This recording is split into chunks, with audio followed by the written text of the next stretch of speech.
이제 거의 시간이 다 된 관계로 조금 더 시민 여러분께서 입장을 하고 계시지만 바로 좀 시작을 하도록 하겠습니다. 대회를 시작하도록 하겠습니다. 안녕하세요. 이번 젊은 건축사의 만남 세미나의 사회를 맡은 라운누리 건축사사무소의 정동식 건축사라고 합니다. 반갑습니다. 네. 이렇게 뜻깊은 자리에서 여러 젊은 건축사님들을 모시고 세미나를 진행하게 되어서 개인적으로 너무 반갑고 즐겁고 설레이는 마음입니다. 아마 이 자리에 계신 여러분들 또한 마찬가지일 거라고 생각이 됩니다. 강연을 시작하기에 앞서 잠시 여러분들과 건축에 대해 생각해보는 시간을 가져볼까 합니다. 일상생활에서 여러분들은 건축이란 분야에 대해서 얼마만큼 알고 계시며 경험하고 있을까요? 건축은 인간의 기본적인 요건, 의식주 중 하나를 맡고 있을 만큼 너무나도 밀접하고 우리 생활과 함께하고 있습니다. 여러분들이 살고 있는 집, 학교, 직장, 그리고 지금 이 장소 또한 건축을 통해서 이루어진 공간이라고 할 수 있습니다. 이처럼 건축은 우리 주위에 언제나 존재하는 공기처럼 함께하고 있습니다. 하지만 이런 건축을 실현시켜 주시는 건축사를 만날 기회는 그리 많지는 않을 것입니다. 더군다나 오늘 이 자리에 함께하고 계신 젊은 건축사들을 만나기에는 더욱더 그럴 것이고요. 그렇기에 오늘 이 자리는 매우 뜻깊은 만남의 장이 펼쳐질 것이라고 생각이 됩니다. 오늘 건축에 대해 좋은 강연을 해주실 젊은 건축사님들을 소개해드리기 앞서 한 가지 말씀드릴 사항이 있습니다. 여기 계신 젊은 건축사님들은 단순히 나이가 젊어서 젊은 건축사로 초빙되지는 않았습니다. 창의적인 생각과 사고의 유연함, 그리고 건축을 생각하는 진취적이고 패기 넘치는 모습 등으로 인해서 그 젊음을 인정받아서 이 자리에 모시게 되었습니다. 이제 네 분의 젊은 건축사님들을 소개해 드리도록 하겠습니다. 호명된 건축사님은 그 자리에 일어나셔서 시민 여러분들께 인사 부탁드리며 객석에 계신 여러분들께서는 큰 박수로 맞이해 주시기 바랍니다. 첫 번째 강연을 해주실 건축사 사무소 MOC의 신주영 건축사님입니다.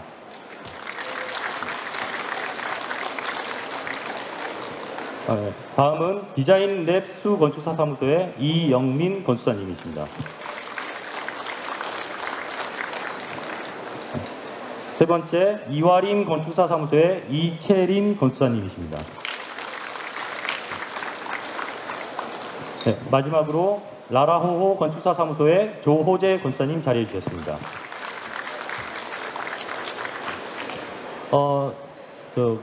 약간 분위기를 좀 업시키기 위해서 건축사님 다 같이 인사 한번 더 올리도록 하겠습니다. 잠깐 일어나 주시기 바랍니다. 네.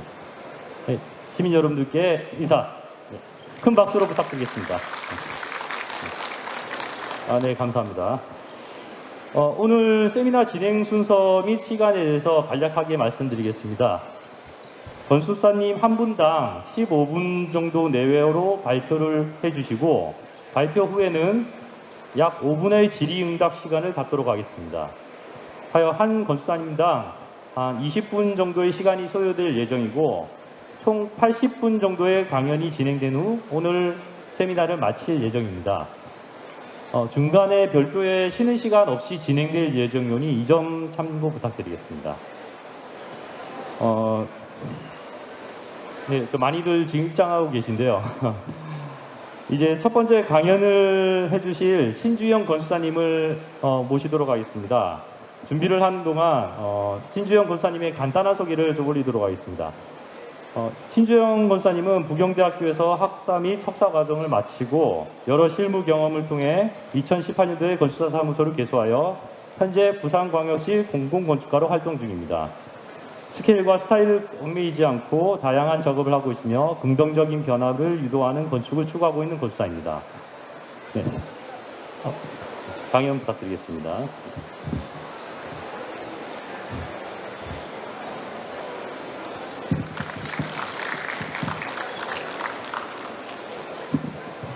안녕하십니까. 건축사 사무소 MOC의 신주영 건축사입니다.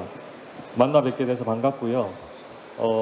지금 첫 강연이라서 저도 조금 긴장되고 앉아 계신 분들도 이게 무슨 분위기지 하고 분위기 파악하고 계실 텐데 처음이니까 제가 몇 가지 질문 하나만 좀 드릴게요. 혹시 건축 관련 전문 건축 직종에 계신 분이 여기 계신가요? 아니면 대부분 다 일반 분이라고 보시면 되는 거죠? 알겠습니다. 그러면 제가 그 감안해서 설명을 좀 쉽게 빠르게 드리겠습니다. 네. 저희는 모먼트 오브 체인지라는 이름의 약자를 따서 건축사 사무소 MOC라는 이름을 만들었고요. 건축을 짓는 것 자체가 삶에 있어서 굉장히 중요한 변화의 시작점이기 때문에 이러한 점을 저희 생각을 담아서 이제 MOC라는 이름을 만들었습니다. 네, 저희는 저 본인 신주영 건축사와 이제 황현애 건축사 그리고 뭐 두 직원과 함께 총 4명이서 꾸려가고 있는 회사고요. 이전의 실무 경험을 통해서 아주 큰 건물부터 작은 건물까지 다양한 건물들을 실무 경험을 했었습니다. 그 덕분에 지금 저희 사무실에서 진행하고 있는 프로젝트는 작은 주택부터 뭐 카페, 스테이, 호텔, 운동시설 등 다양한 크기와 다양한 용도의 건축물을 설계하고 있습니다.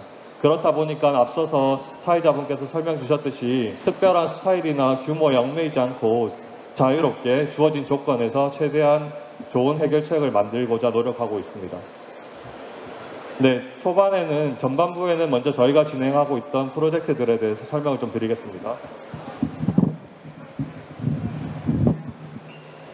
네, 여기는 그 중구 중앙동에 있는 호텔입니다. 네. 이따가 이 프로젝트에 대해서 좀 더 심도 있게 설명을 드릴 거라서 간단하게 이미지로 넘겨드릴게요.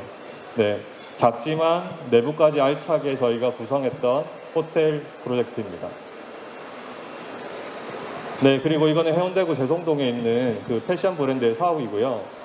최대한 하얗고 깨끗하고 그리고 볼륨감을 지켜주려고 작업했던 것이고 이렇게 제송동 3만디에 있는 곳인데요. 실제로 오른쪽에 있는 이미지처럼 옛날 건물을 리모델링한 사례입니다. 요즘 뭐 신축하기도 힘든 어떤 그런 분위기이기 때문에 기존 건물을 리모델링해서도 충분히 좋은 결과물을 가져올 수 있다는 걸 뭐 아실 수 있을 것 같아요. 네. 그리고 해운대 장산역에 있는 이제 사옥 겸 파스쿠치라는 브랜드의 커피숍 건물이고요. 네. 저희가 작업하고 있는 건 어떻게 보면 굉장히 단순하고 심플해 보이는 어떤 그러한 외형을 가지고 있지만 저희 사무실의 그 모먼트 오브 체인지라는 어떤 그 다짐처럼 기존에 가지고 있던 건축물의 어떤 구법에서 약간의 변화를 주어져서 새롭게 보이는 그러한 설계들을 계속 진행하고 있습니다. 뭐 상가 건물과도 다르게 이렇게 테라스를 멋지게 내서 장산역을 바라볼 수 있는 뷰를 만든다던가 이제 이런 작업들을 하고 있고요. 네, 그리고 이거는 여수에 있는 카페입니다. 네, 카페 하면 보통 창가 자리를 선호하시니까 저희는 그 선호를 최대한 반영하기 위해서 그 창가 쪽에 기둥을 없애는 구조적인 해법을 제시했고요.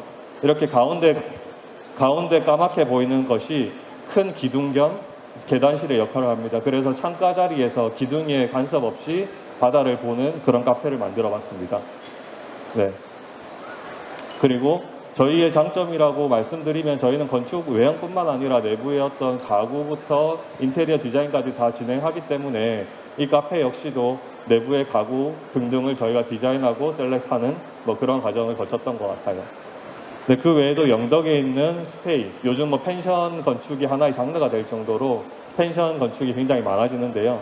이제 영덕에 아주 좋은 전망을 가진 그러한 곳이고요.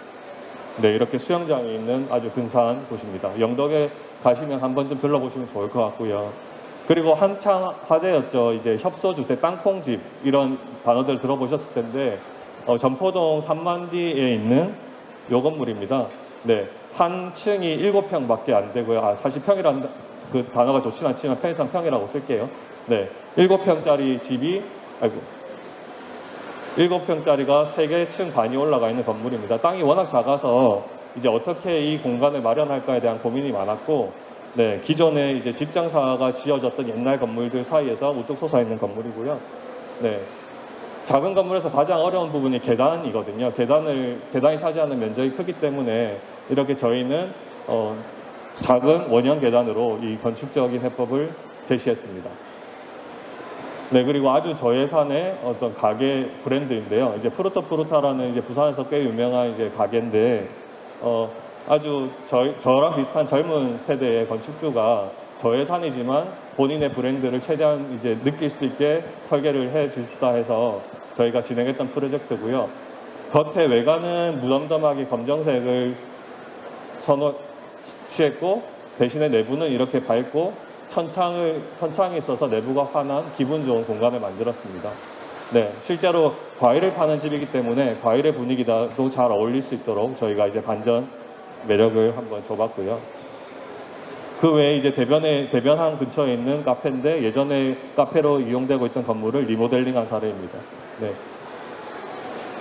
그리고 지금은 진행 중인데 이제 기장 쪽에 호텔도 설계하고 있고요. 그리고 해운대 이제 운동시설, 그리고 뭐 여수에 또 펜션을 설계하고 있고, 그리고 저희는 뭐 건축가이지만 어떤 저희의 재능을 건축에 한정 짓고 싶진 않아서 이제 놀이터와 같은 이런 시설물도 설계를 하고 있습니다. 이건 영주에 있는 놀이터고요. 네, 이렇게 아이들이 뛰어노는 것까지 생각하면서 이제 놀이터 설계를 하고 있고, 그 외에 5, 6도를 가보셨으면 아시겠지만 5, 6도에 앉아서 쉴 수 있는 이런 벤치도 설계를 해봤고요. 네.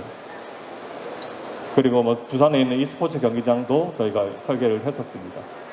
네, 이렇게 저희가 지금까지 진행하고 있는 프로젝트들을 간략하게 설명드렸는데요.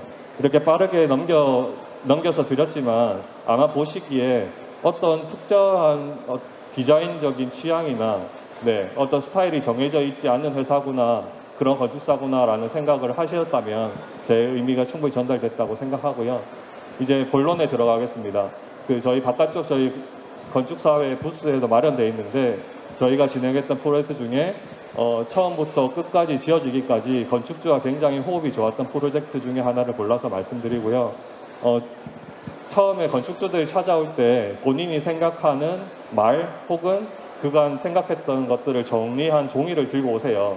그래서 저는 이제 페이퍼에서 종이에서 실제로 건물이 되기까지 어떤 과정들이 거쳐지고 건축사로서 어떤 생각들을 했는지 이 굿올데이즈라는 프로젝트를 통해서 설명을 좀 드릴까 합니다. 이제 굿올데이즈라는 단어는 좋았던 옛 시절을 떠올릴 때 쓰는 단어인데요. 굿 올드 데이즈의 줄임말입니다. 네, 아까 처음에 보여드렸던 프로젝트입니다. 중구 중앙동 하면 업무지구이긴 하지만 옛 시청이 있던 자리라서 지금은 많이 이제 침체되어 있는 거리라고 알고 있는데요. 이제 그쪽에 특이하게도 호스텔, 숙박시설을 하겠다는 건축주가 있었습니다. 혹시 호스텔이라는 숙소의 유형에 대해서 아시는 분 계신가요? 모르세요? 네, 제가 잠깐 설명드리면 보통 호텔, 펜션, 뭐 민박 이렇게는 아시는데 호스텔이라는 단어는 좀 생소하실 수 있을 것 같아요. 호스텔이라고 하면 국내보다는 해외에 많이 있는 유형이고요. 배낭여행객들 위주로 좀 저렴하지만 배낭여행들끼리 굉장히 소통이 쉬운 구조의 어떤 그런 숙소고요.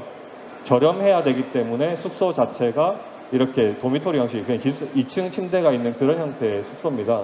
그래서 건축주가 처음 저희에게 찾아왔을 때 이런 호스텔을 짓고 싶다고 했는데 싸다고 해서 프로그램이 적진 않아요. 큰 호텔처럼 똑같이 부대 시설들이 다 들어가야 하기 때문에 저렴하지만 편리하고 갖출 건 다 갖춰져 있는 그러한 숙소의 형태라고 보시면 될 것 같습니다. 네, 건축주와의 첫 만남은 이렇습니다. 건축주가 예전부터 본인이 해외 호스텔에서 일을 해오면서 호스텔을 언젠가는 하고 싶다는 꿈을 꿨던 사람이고요. 그래서 본인의 생각들을 지금은 3장밖에 표현하지 않았지만 10장이 넘는 종이에 정리를 해두고 있었습니다. 그래서 이 종이를 가지고 저희 사무실을 찾아왔어요. 저 호스텔 하고 싶은데 호스텔을 혹시 아시나요? 호스텔 설계하실 수 있나요? 라고 하시더라고요. 그래서 저는 당연히 호스텔을 할 수 있다고 했고 이제 건축주 역시도 사실은 저희를 알고 찾아보고 왔더라고요. 그래서 건축주가 하는 얘기가 저희의 블로그를 다 봤습니다 라고 하는데 순간 저는 동공이 떨렸습니다. 블로그에 무슨 사진이 있었더라? 네, 걱정이 많이 됐고요. 블로그를 뒤져봤더니 이렇게 말도 안 되는 사진을 말도 안 되는 모자를 쓰고 거리를 나다녔던 기억이 있더라고요. 네. 다행히 멀쩡한 사진도 있었는데요. 저희 사무실이 저하고 이제 황해내 건축사 둘이 있는데 뭐 와이프라서 여행을 같이 다닙니다. 네. 그래서 이제 황해내 건축사가 여기 서 있는데 여기는 일본 교토에 있는 피스 호스텔이라는 호스텔이고요. 굉장히 유명한 호스텔인데 저희가 갔던 사진과 건축주가 갔던 기억이 만나서 서로 스파크가 튀었던 것 같아요.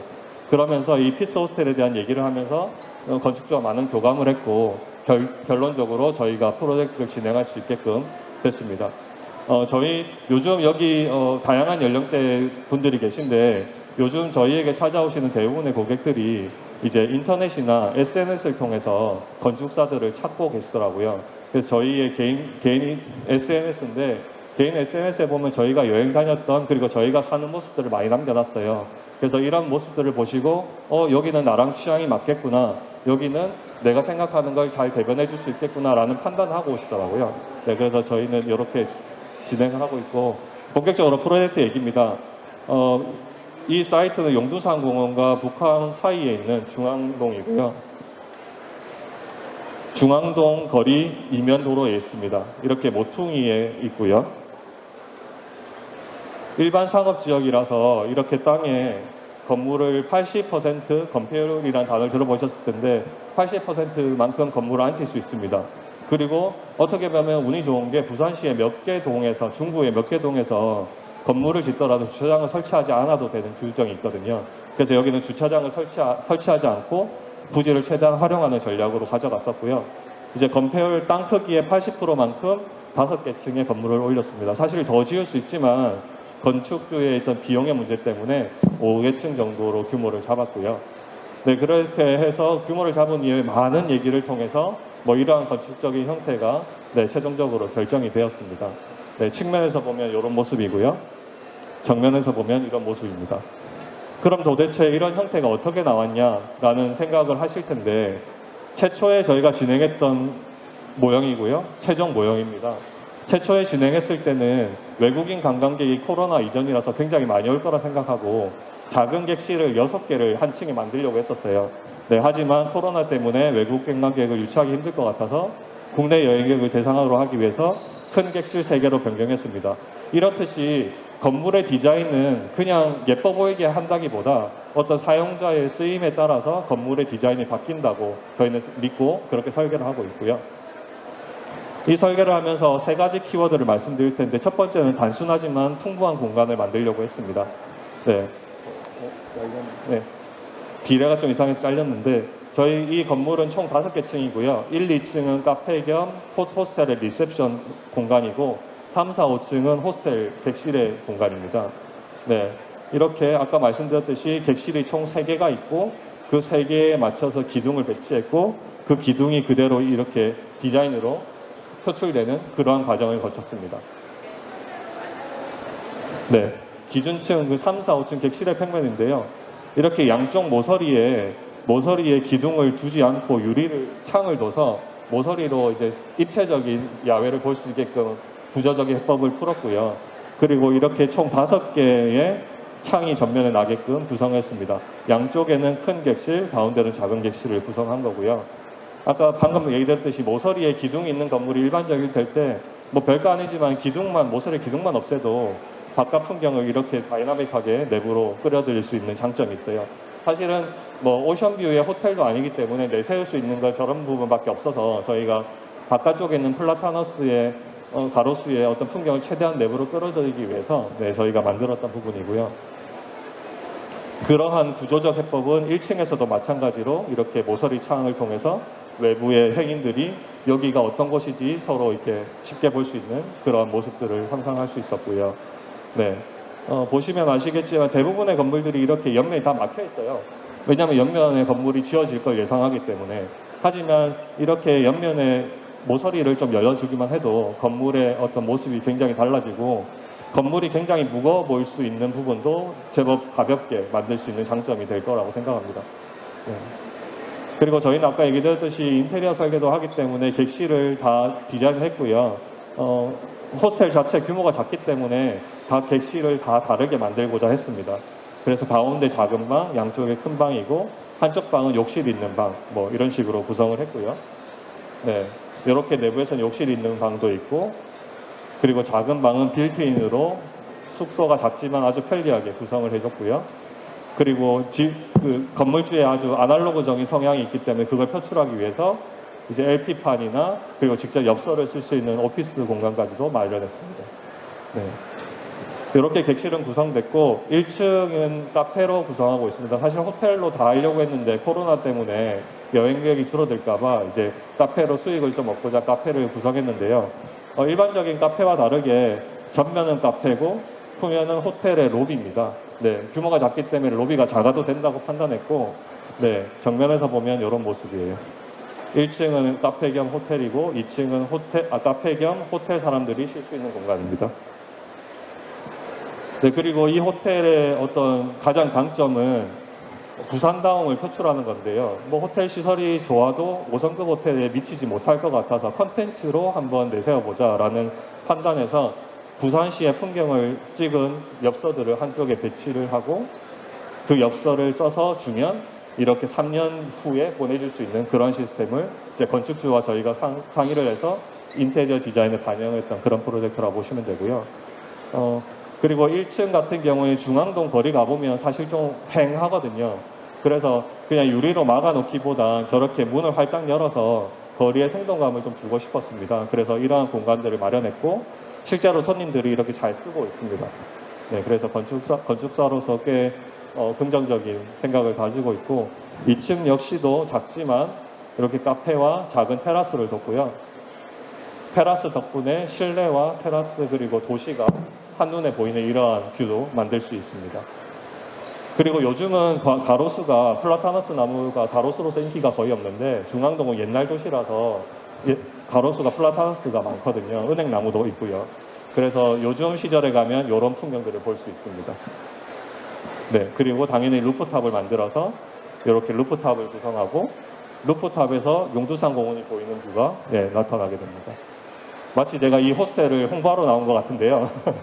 그런 건 아니고 저희가 건축을 할 때 이제 보통 대부분 생각하시는 게 건축사는 그냥 건물 설계만 하는 거 아니야? 라고 생각하실 수 있는데 사실 건축사에게 요구되는 것 중에 요즘 점점 더 많이 요구되고 있는 것들은 건축이 지어져서 무엇으로 쓰일 것이냐 그리고 누가 쓸 것이냐에 대한 생각들을 건축사에게 많이 얘기해 주시고 그 건축사가 설계로서 많이 풀어나가는 것이 건축사에게 요즘 많이 요구되는 것 같아요. 네, 그래서 저희가 실제로 이런 생각들을 다 디자인으로 반영하기 위해서 노력했기 때문에 설명을 드리는 거라고 말씀드리고 싶고요. 그리고 두 번째 키워드입니다. 여유롭고 느슨한 관계를 맺고 싶었습니다. 뭐 다소 모호한 얘기인데요. 오래된 빌딩 숲 사이에 건물이 들어서는데 뭐 주변의 건물들이 나쁘다는 건 아니지만 이렇게 좀 답답한 건물이 되진 않았으면 좋겠다라는 생각이었어요. 그래서 이런 모습들을 취했고 중앙동을 처음 갔을 때 걸었을 때 이런 수직 수평의 그리드 형태의 건물들이 많았습니다. 그런데 새롭게 지어지는 건물인데 주변 건물과 너무 다른 것도 싫고 그렇다고 너무 똑같은 것도 싫었어요. 그래서 저희가 생각하기에 이렇게 정신없는 색깔 다양한 재료들이 있는 건물들 사이에서 우리 건물이 돋보이려면 그리고 오래 가려면 검정색 건물로 마치 검정색 정장을 입은 것처럼 단아하고 묵직한 느낌이었으면 좋겠다라고 해서 이런 해외 건물들처럼 만들고 싶었고요. 네, 근데 건축주가 이럽니다. 검정색 좋은데 검정색 건물 잘 안 봐서 좀 겁나요 라고 해서 저희가 이렇게 여러 가지 색깔들로 한번 보여줬고요. 건축주가 좋습니다. 검정색 가겠습니다 해서 검정색 벽돌로 진행을 하게 됐습니다. 네, 이런 식으로 진행을 했고 그런데 난관이 생깁니다. 중앙동 같은 경우에 경관심의라는 절차가 있거든요. 이제 중앙동 가로의 경관을 해치지 않는 건물인지 사전에 심의를 보는데 경관심의를 갔더니 왜 깜정색 건물이냐 다 죽어가는 중앙동이라고 칙칙하게 검정색 건물을 하냐 이제 이런 의견을 들었습니다. 그래서 자칫 검정색 건물이 하얀색 건물이 될 뻔했는데 저희가 끈질기게 설득해서 이렇게 검정색 건물로 진행을 하게 됐고요. 이렇게 그리고 실제로 건물이 지어지기까지 경관심의, 건축허가 그리고 호텔을 하기 위한 사업 승인까지 이제 다양한 과정을 거쳐서 진행이 됐습니다. 그리고 마지막 관문입니다. 건축사는 사실 이제 저희는 이 디자인이 좋습니다라고 강하게 얘기하지만 공사 가림막이 벗겨지기까지 굉장히 노심초사하거든요. 내가 틀렸으면 어떡하지? 이런 생각 때문에. 근데 다행히도 이제 가림막을 철거했을 때 이 건물이 주는 느낌이 너무 좋아서 이제 건축주와 저희 모두 이제 환호하고 좋아했던 기억이 나고요. 벽돌 건물 같은 경우에 벽돌색을 고르는 걸 떠나서 그 이후에 이제 매지 이 사이에 체험 몰탈의 색깔까지도 현장에서 일일이 골라야 되고, 그리고 바깥쪽에 있는 난간의 색깔까지도 정하는 아주 세심한 고민들이 필요하고요. 이렇게 해서 실제로 지어졌고, 검정색 건물이 생각보다 이 건물에서 잘 자리 잡아 보였고, 옆에 있는 오래된 건물들과도 이질감이 없는 그러한 모습들에서 저희는 그래도 설계를 어느 정도 잘했구나라고 자평을 했고요. 이렇게 옥상 부분도 일부러 벽을 안쪽으로 밀었어요. 뭐 세심하지만 건물이 높아서 가로가 너무 답답한 느낌을 주고 싶지 않아서 이쪽 옥상 부분을 좀 밀어넣고, 그렇게 해서 작은 테이블이 생겼는데 여기 앉아서 용두산 공원을 보면 아주 뷰가 좋습니다. 그리고 저층부 역시도 저희가 건축가로서 공공에 기여해야 되겠다는 마음이 좀 있어서 외부에 지나가는 사람이 잠깐 앉아 쉴 수 있는 공간을 좀 만들어주고 싶었어요. 그렇게 해서 벽돌 2장 정도 사이즈 되는 공간으로 밀어 넣었고요.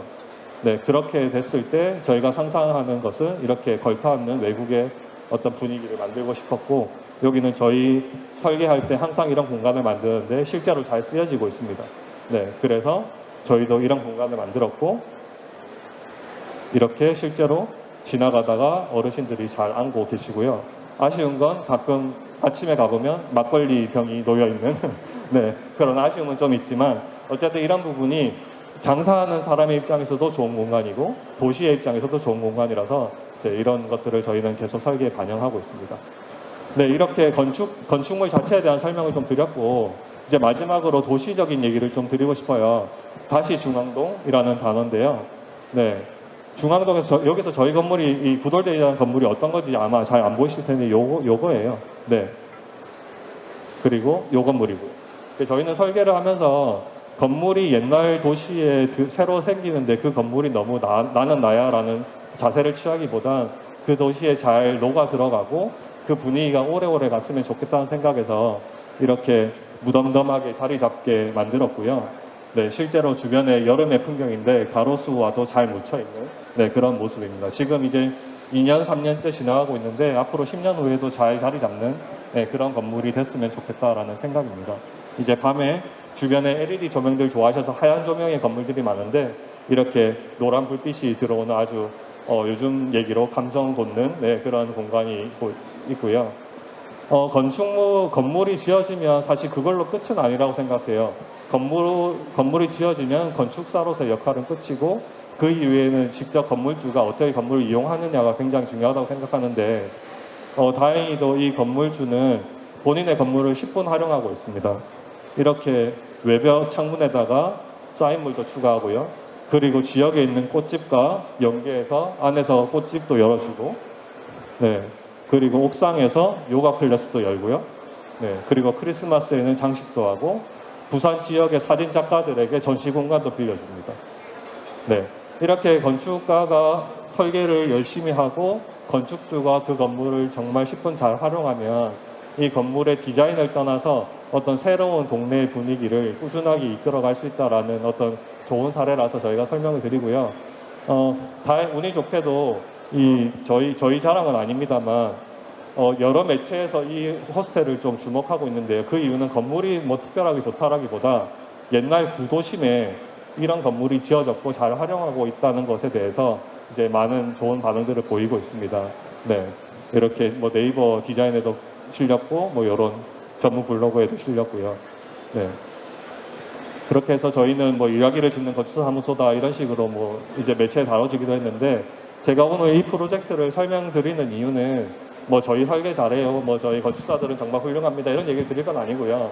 실제로 건축이라고 하면 건물이 기획하는 시간부터 설계되고 지어지고 그리고 실제로 그 이후에 어떻게 사용되느냐 그 부분이 굉장히 중요하기 때문에, 물론 건축사에게 바라는 바람도 있겠지만 만약에 여러분들이 건물을 지으신다면 실제로 건물을 어떻게 잘 쓰실 건가 그거에 대한 고민도 많이 하셨으면 좋겠습니다.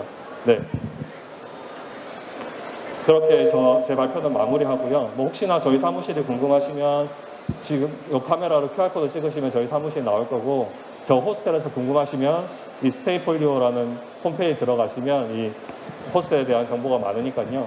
충분히 잘 보시기 바라시고요. 뭐 추가로 궁금한 점 있으면 시간 나실 때 질의 부탁드리겠습니다. 이상으로 건축사 사무소 MOC 발표 마치겠습니다. 네. 그 발표 정말 재밌고 유익한 발표였던 것 같습니다. 혹시 그 보시고 아주 어렵게 생각 안 하셔도 되고요. 이 건수사님 개인적인 부분, 아니면 건물에 대한 부분, 아니면 건축적인 부분에 대해서 궁금하신 점이 있으면 편하게 손 들고 질문을 좀 해주시는 시간을 갖도록 하겠습니다. 혹시 저 질문 있는 분들 좀 계실까요? 네.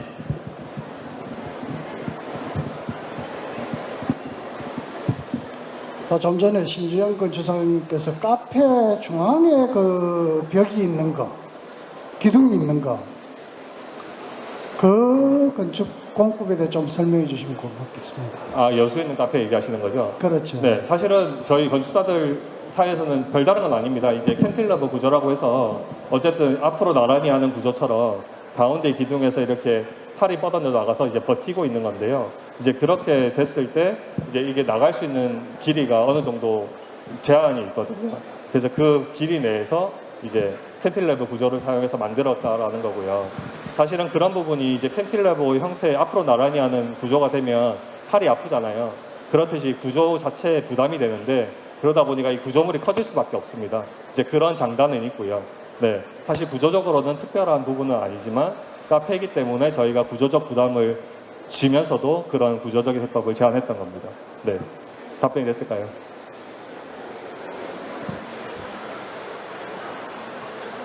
혹시 네 뒤쪽에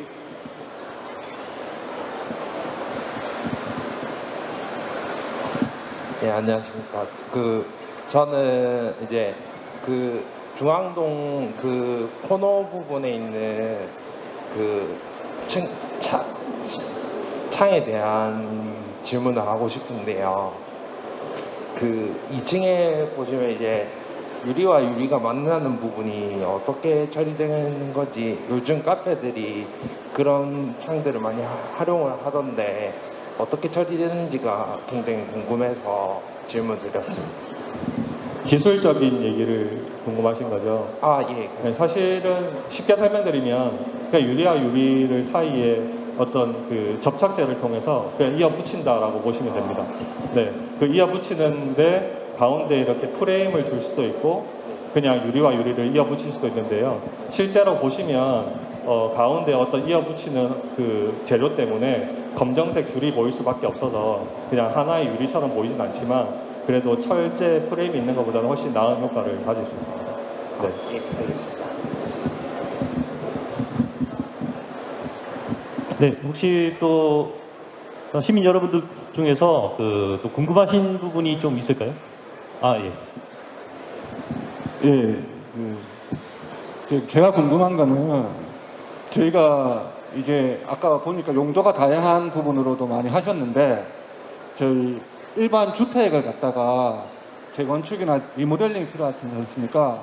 그런데 이게 건축이나 인테리어는 아무래도 비용이 캡가 크니까 좋은 건축사 사무실을 구할 때 어떤 기준으로 해야 되는지 홈페이지만 봐서는 좀 어려울 것 같은데 좀 그게 좀 궁금합니다. 좋은 말씀이신데요. 사실 저희 사무실에 상담을 오시는 분들 대부분이 많은 사무실을 돌아보고 오세요. 저는 적극적으로 그러라고 말씀드립니다.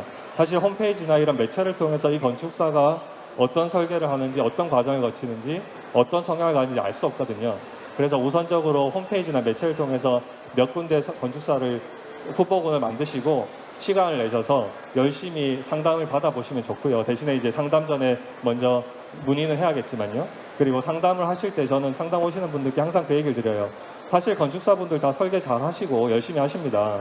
다만 건축 설계를 하면 지어지기까지 근 1년의 시간을 함께 대화를 해야 되는 사람이니까 건축사의 어떤 역량이나 이런 것보다 실제로 만나서 대화했을 때 대화가 잘 되는 건축사를 최우선으로 생각하시라고 저는 말씀드리거든요. 네, 그래서 저는 어쩔 수 없이 발로 뛰어서 많이 만나보시는 방법밖에 없지 않을까 라고 생각하고요. 매체에는 꽤 근사한 사진들만 올려놔서 부담되실 수도 있는데 저희 건축사들 그렇진 않으니까 저만 그런지 모르겠지만 얼마든지 상담 오셔서 편하게 문의 주시면 될 것 같아요. 네. 네, 너무 이렇게 열띤 질문과 좋은 질문들을 해주셔서 정말 감사드리고 시간적인 부분들 때문에 혹시 더 많은 질문 사항이 있고 더 물어보고 싶은 부분이 있으면은 여기 계신 검사님 어디 안 가십니다. 그 자리에 계속 계실 거고 행사 이후에도 여러분들의 개인적인 소통이 가능하니까 그때 좀 질문을 좀 부탁드리겠습니다. 질의응답 시간은 이 정도로 좀 신주영 검사님 마치도록 하고 다음 검사님 소개를 좀 진행하도록 하겠습니다. 여기 신주영 검사님한테 예, 뜨거운 박수 부탁드리겠습니다. 네, 감사합니다. 이제 다음은 이영민 권사님의 강연이 있겠습니다. 이영민 권사님은 충북대학교 대학원을 졸업 후 무형건축에서 국내외 여러 프로젝트를 수행하며 실무를 쌓으셨고 2014년도에 건축사 사무소를 개소하여 단순함 속에 다양함이란 건축사 사고를 가지고 설계를 임하고 있습니다. 2021년에 더 팩토리 1678이라는 작품으로 부산 건축상 은상 및 부산 진해경제자유구역청 건축상 최우수상을 수행하였고 현재 울산대학교 건축학과 겸임교수로도 활동 중에 있습니다. 권사님, 네, 강연 부탁드리겠습니다. 안녕하십니까. 이영민이라고 합니다.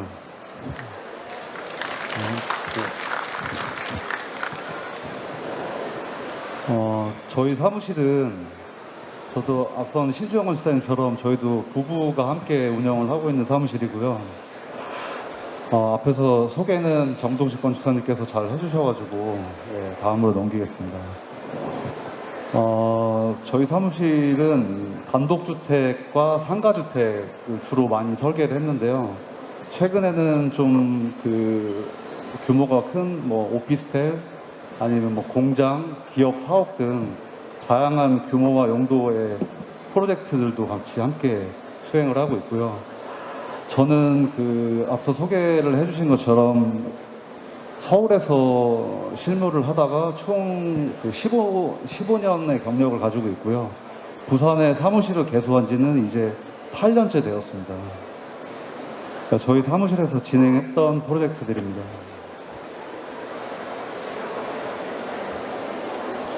네, 저는 오늘 여기 오신 분들께서 주로 관심사가 무엇일까에 대해서 좀 고민을 해보다가요. 작년에 저는 제가 설계 감리를 하는 건축사지만 아파트 평생 저도 아파트에만 살아봤거든요. 이제 나이가 40대 초반인데 그래서 저도 집을 한번 지어보고 살아봐야겠다. 남들 것만 이렇게 매번 설계를 해주고 했었는데 그래서 저는 제가 직접 건축주가 되고 토지를 구입하고 설계를 했고 감리를 했고 직접 직영으로 시공을 했던 그 과정들을 그냥 편하게 사진첩 넘기듯이 한번 소개를 한번 해드려보려고 합니다. 바이오 필릭 디자인이라는 이런 말이 있는데요. 이 말이 일상의 공간으로 어떤 자연을 가져와서 오감을 이렇게 자극하고 자연이 주는 어떤 본능적인 감각을 유도해서 건강한 삶을 살 수 있도록 하는 어떤 자연과 건축이 어우러진 그런 디자인 방법입니다. 그래서 해외 사례를 보면 이탈리아에 있는 이런 공동주택도 어마어마하죠. 이런 엄청난 스케일의 자연을 건축물로 끌어들이는 것들도 있고요. 싱가포르의 공항입니다. 예. 그리고 일본의 이런 작은 소형 주택들까지. 그리고 마지막으로 아마존 본사의 직원들이 일하는 공간입니다. 그래서 이처럼 건축가들은 콘크리트로 덮인 도시에 자연을 그렇게 많이 끌고 오고자 많은 노력을 해왔고요. 그러니까 저는 어렸을 때 보이스카우트 활동부터 그때는 야영이었죠. 그거로 시작을 해서 캠핑을 엄청나게 좋아해요. 그래서 캠핑 좋아하시는 분들 많으실 텐데 한여름에 7월, 8월 달에 8주 연속을 캠핑을 갈 정도로 그렇게 캠핑 많이 한대요. 가족, 친지, 지인들, 동호회 분들하고 이렇게 전국을 많이 누비고 다녔습니다. 그리고 이렇게 혼자 캠핑을 가는 것도 종종 자주 즐기고 있고요. 그래서 저는 초등학교 작년에 그 초등학교 1학년에 입학한 딸이 아침에 6시 50분에 일어나서 1시간을 그렇게 버스를 타고 다니는 그 안타까움과 자연을 이렇게 직접 마주하는 삶을 살고 싶다라는 것이 더해져서 큰 결심을 했습니다. 이렇게 주택을 짓고 사는 것을요. 네. 첫 번째 에피소드는 이제 토지 구입인데요. 저희 그 같이 건축을 하는 와이프하고 시간이 날 때마다 뭐 기장, 노포, 그리고 부구동 이쪽으로 한 6개월을 토지를 알아보러 다녔던 것 같습니다. 이게 지극히 개인적인 그 의견입니다만, 토지를 구입하면서 뭐 좋은 땅을 많이 봤는데, 여기는 뭐 원전 근처로 안 돼. 그리고 또 뭐 여기는 고압선이 지나가니까 안 돼. 뭐 도로가 너무 좁아가지고 안 돼. 이렇게 좋은 땅들을 수도 없이 걸렀고요. 그러던 와중에 이제 상수도 보호구역으로 지정되어 있는 기장 철마에 비교적 개발을 좀 제한하고 있는 그런 곳에 이제 땅을 구입을 하게 됐습니다. 예. 이게 보여지는 되게 협소한 땅이고요. 토지를 구입하는 과정에서 저는 이제 좀 직업이 건축사다 보니까 제가 봤던 땅을 집에 와서 이제 아이패드에다가 대략적인 이렇게 스케치를 해봤어요. 제가 짓고자 하는 방향대로 이 땅에 지을 수 있는지를 검토를 이렇게 해보면서 땅을 구입을 했던 것 같아요. 그래서 여기서 그냥 간략하게 팁을 드리자면, 집을 짓기 위해 토지를 구입하실 생각이 있으시면 사전에 건축사 사무소의 도움을 좀 받으셔서 토지를 구입하시는 것도 방법일 것 같습니다. 예. 두 번째는 이제 건축 설계고요. 저는 저희 집을 이렇게 딱 짓고 싶었어요. 이게 사례 조사를 좀 했었는데 정말 이렇게 딱 짓고 싶었고, 이게 집의 모든 공간에서 각각의 어떤 성격이 다른 마당들을 각각의 공간들에서 경험을 할 수 있는 이렇게 풍부한 공간이 있는 집을 짓고 싶었는데, 이게 보시는 것처럼 땅이 제법 커야지 실현이 가능했기 때문에 이러한 개념만 가져와서 저희 집에 반영을 하자, 이렇게 설계를 해봤고요.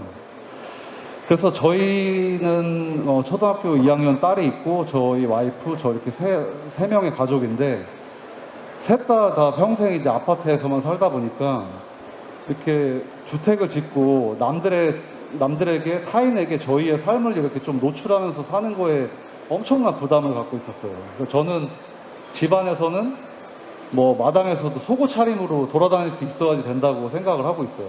그래서 설계는 그리 어렵지가 않았어요. 처음부터 머릿속에 가지고 있던 게, 땅 모양대로 외벽을 두르고, 그래서 공간을 만들어내고, 가운데를 비워서 중심 공간에 마당을 만들어가지고요. 이렇게 모형 사진에서 보시는 것처럼 저희 집은 집과 사무실이 같이 있는데 모든 공간에서 마당을 바라볼 수 있는 이런 구조로 만들었습니다. 저희 부스에 보시면 모형이 전시되어 있고요. 그래서 설계 당시에 진행을 했던 3D 이미지입니다. 네. 작년에 전원 속의 내 집이라는 잡지에 설계 제안에 이렇게 실렸던 내용을 좀 발췌를 해봤고요. 세 번째 에피소드는 제가 설계 감리를 하는 이제 건축사지만, 남들 집을 도면을 이렇게 그려주고 디테일을 만들고 하면서 현장에서는 이렇게 간접적으로 체험을 했었지만, 제가 직접 제 집을 한번 손으로 짓고 싶었어요. 그래서 직영공사를 통해서 직접 6개월 동안 컨테이너를 갖다 놓고 거기에서 이제 본업인 설계를 하면서 시공을 같이 했던 그 경험들을 좀 말씀드리겠습니다. 엄청 무더웠던 7월이었는데 이렇게 저희 땅에다가 막걸리 한 병 부어놓고 이게 티셔츠가 땀으로 흠뻑 쩔 정도로 저런 더위에 이렇게 공사를 시작을 했고요. 보시는 것처럼 이제 저희 땅은 기존 건축물이 없었어가지고 초기에 어떤 철거 비용이나 이런 거는 들지는 않았고요. 다만 이제 기초를 안 치기 위해서 약간 경사가 있어서 기초를 안 치기 위해 이제 흙을 드러내서 흙 버리는 비용 정도 이렇게 들었던 것 같습니다.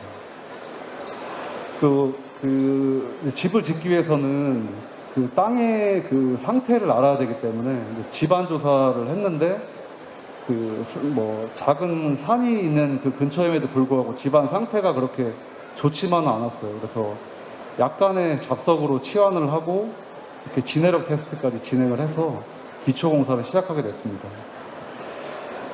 기초 먹을 놓기 위해서 버림 콘크리트를 사살한 모습인데요. 몇 달을 봤던 도면이었는데 땅이 정말 작게 느껴졌어요. 그래서 여기에 과연 저 도면으로 그린 집이 만들어질 수 있을까? 건축하는 저도 의구심을 갖고 시작을 했었어요. 그러니까 앞서 그 설계 보셨다시피 저희 집은 직선보다는 곡선이 많아요. 땅 형태대로 집을 짓다 보니까요. 그래서 이제 그 목수 사장님하고 그 먹을 놓으면서 뭐 틀린 데는 X자 표시를 해가면서 엄청나게 고생을 했던 그런 기억이 있습니다. 지금은 또 건축 비용이 많이 또 그 원자재 값이 올라서 많이 더 상승이 됐지만 저희 작년에 집을 지을 당시만 해도 철근 구하기가 하늘의 별 따기였습니다. 그래서 진짜 뭐 우측에도 사진이 있지만 그 설계 강도보다도 오히려 더 센 고강도 철근이 물량으로 나오면 뭐 선택의 여지도 없이 물량이 나온 즉시 그냥 돈을 주고 받아와야만 했던 그런 말 그대로 철금이었던 그 시절이었습니다. 이렇게 공사 시작한 지 한 보름 만에 1층에 거푸집이 만들어졌었고요. 그래서 뭐 곡선이 나름 잘 나왔어요. 그 목수 사장님하고 고생하면서 그 먹을 놨었는데 곡선이 설계대로 잘 나와졌고요. 저희 동네 모습입니다. 저도 도시에만 살다가 이런 데 처음 와봤는데 우측에는 이렇게 뭐 수백 년 된 소나무 숲이 있고요. 멋진 한옥의 집도 있어요. 그래서 지금도 저런 이렇게 값진 좋은 풍경들을 공짜로 얻어서 행복을 좀 누리면서 살고 있습니다. 저희 집은 잠자는 곳 빼고는 전부 콘크리트를 노출로 시공을 했습니다. 그거는 뭐 여러 이유가 있었는데 저희 와이프의 뭐 취향이기도 했었고요. 그래서 그 공사 전에 목수 사장님 그 거푸집을 제가 전부 새 합판으로 이렇게 교체를 해줬었고요. 그렇게 이제 공사 한 달 만에 이렇게 새카맣게 이제 타가지고 공사 한 달 만에 1층이 완료가 됐습니다. 그리고 2층 벽도 세워지고 다행히 7월, 8월에 그 골조 공사를 했는데 큰 비가 없이 무난하게 옥상 그 슬래브까지 타설을 할 수 있었던 것 같습니다. 이게 옥상에 이제 그 히트 방수를 하기 위해서 기계 미장을 그때 했었던 거고요. 전날 이제 기계 미장을 늦은 새벽까지 돌렸었고, 다음날 이제 늦게 들어갔는데도 불구하고 새벽같이 나와가지고, 콘크리트 품질을 좀 확보하기 위해서 이렇게 물을 좀 주려고 이렇게 아침에 나와서 물을 다 줬던 그 사진이고요. 비교적 그 품질이 잘 나왔어요. 그 콘크리트 강도도 좋은 걸 사용을 했기 때문에 생각보다 품질이 뭐 흔히들 곰보라고 얘기하는데 그런 것도 많이 없었고 품질이 나름 뭐 잘 나아졌습니다. 그리고 저희 집에 저는 설계를 하면서 꼭 그 저희 집에 적용 혹은 그 실험을 해보고 싶었던 몇 가지 그 사항들이 있었는데요. 그 중에 하나가 흔히들 그 역전 지붕이라고 하는 평지붕 외단열을 꼭 한번 적용을 해보고 싶었어요. 그래서 이거의 핵심은 뭐냐면은 이제 건축물이 이렇게 육면체잖아요. 육면체 모두에 단열을 해야 되는데 그 기초를 제외한, 그러니까 외부에 직접 면하는 모든 면에 단열 라인이 끊기지 않도록 이렇게 우측에서 보시면 단열 라인이 이렇게 연결될 수 있게 모든 그 외기에 노출되는 면이 외단열로 될 수 있도록 진행을 하는 게 핵심이고요. 그래서 이것도 저도 이제 직접 한번 실험을 해보기 위해서 공부를 많이 했었고요. 그리고 만에 하나 그 벌어질 수 있는 하자가 좀 두려웠기 때문에 그 외단열, 평지붕 외단열 해보신 분들한테 자문도 많이 얻고, 예, 그렇게 해서 진행을 한번 했었습니다. 시트 방수를 이렇게 했던 모습이고요. 방수하고 단열은 전문가분들한테 의뢰를 했었고요. 뒤에 이렇게 투스 방수지를 깔고 야간까지 했었는데요. 뭐 배수판을 깔고 부직포를 얹고 세석을 까는 것까지는 모두 저 혼자 직접 했었습니다. 그 야간까지 부직포를 다 깔아놓고 집에 돌아갔던 그 날이었고요. 야간까지 했던 이유는 이제 다음날 이렇게 창호가 입고되는 날이었어요. 그리고 우측에 보시면 이제 이렇게 크레인이 들어오는데 저것도 이제 하루에 뭐 한 20만 원 이 정도 공사비로 이제 제 돈이 나가야 되니까 아, 크레인 들어오는 날 저거 관련된 모든 걸 다 하자. 그래서 이제 이 세석도 저 크레인 들어왔을 때 다 같이 올리고 마당에 그동안 쌓아놨던 톰백에 담아놨던 10개 마대 그 폐기물도 전날 다 버려가지고 어떤 뭐 일타 쌍피에 돈이 좀 굳은 그런 날이었습니다. 그래서 인력 한 분을 모셔가지고 그분하고 저랑 이제 하루 종일 허리가 끊어지도록 이제 옥상에 세석을 깔았던 거고요. 되게 전날 되게 뿌듯했던 그 기억이 아직도 남아 있습니다. 이렇게 좀 그 세심한 부분까지 만에 하나에 대비해서 그 신경을 많이 썼던 그 기억이 있고요. 집이 그 곡선이 많다 보니까 모든 공정에서 되게 더뎠어요. 창호공사도 하나하나 다 실측을 해서 그 현장 제작으로 시공을 해야 됐기 때문에 엄청나게 더디게 공사는 진행이 됐었고요.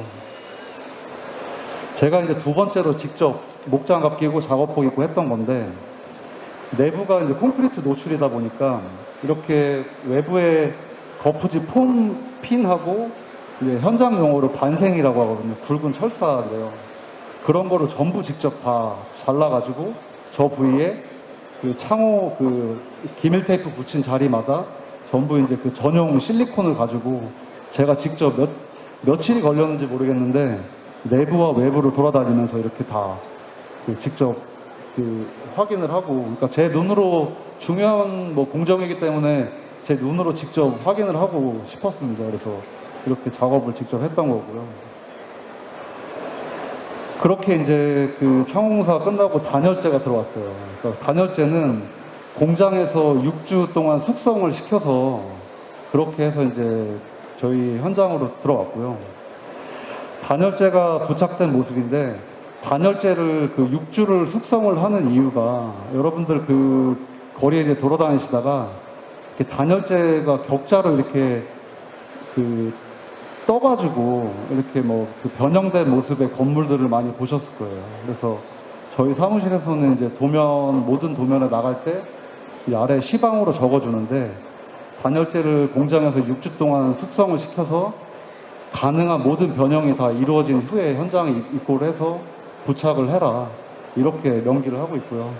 창호 부위에도 그 크랙이 많이 갈 수 있기 때문에 그 부위에도 붙이는 방법들을 따로 이렇게 전달을 해주고 있고요.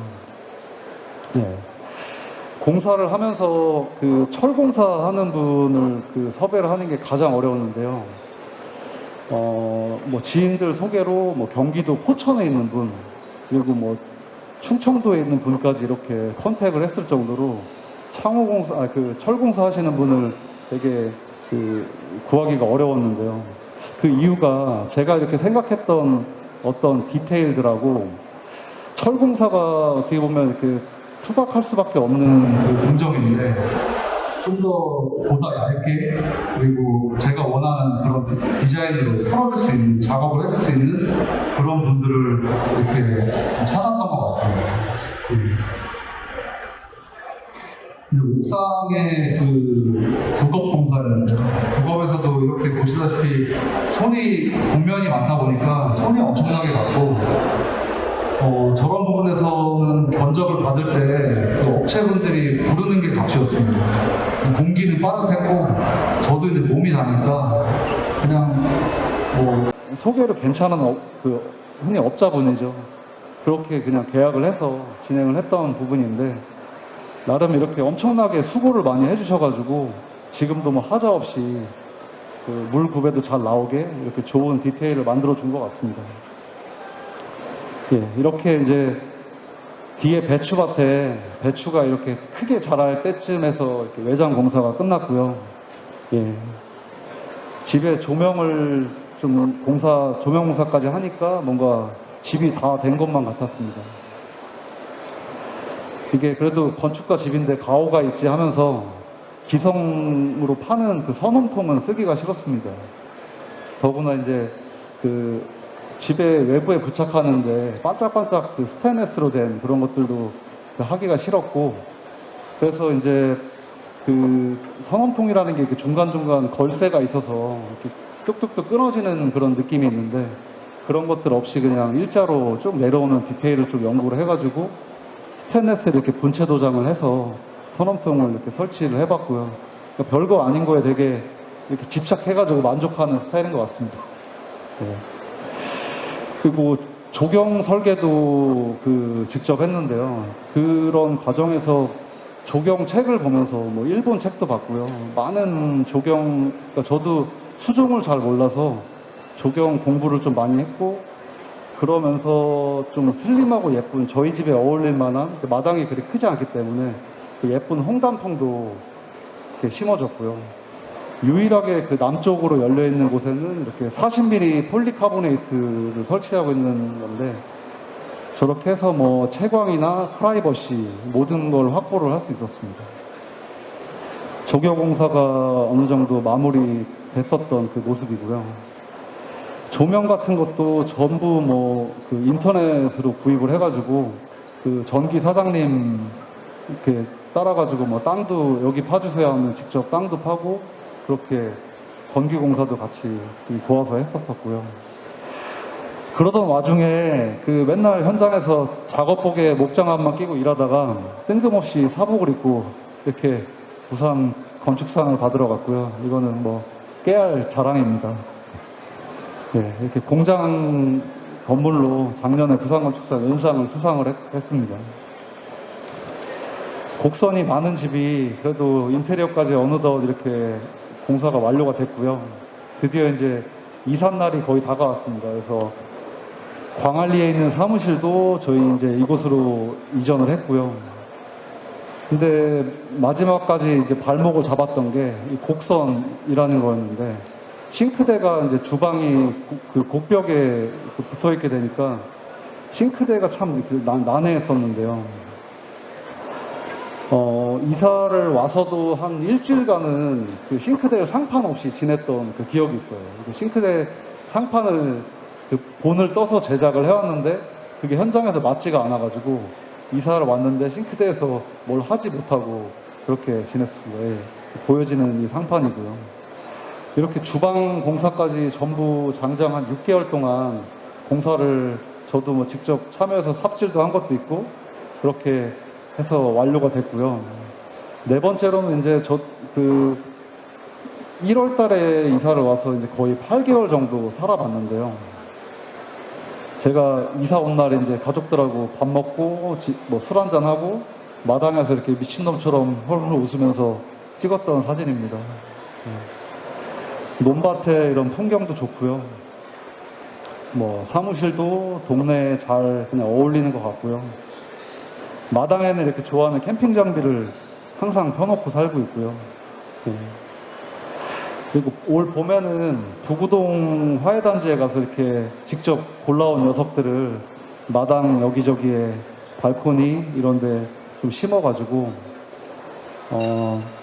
이렇게 뭐 여름에는 그늘을 만들어주기도 했고 이렇게 심신을 안정시켜줄 수 있는 그러한 좀 도움을 많이 줬던 것 같습니다.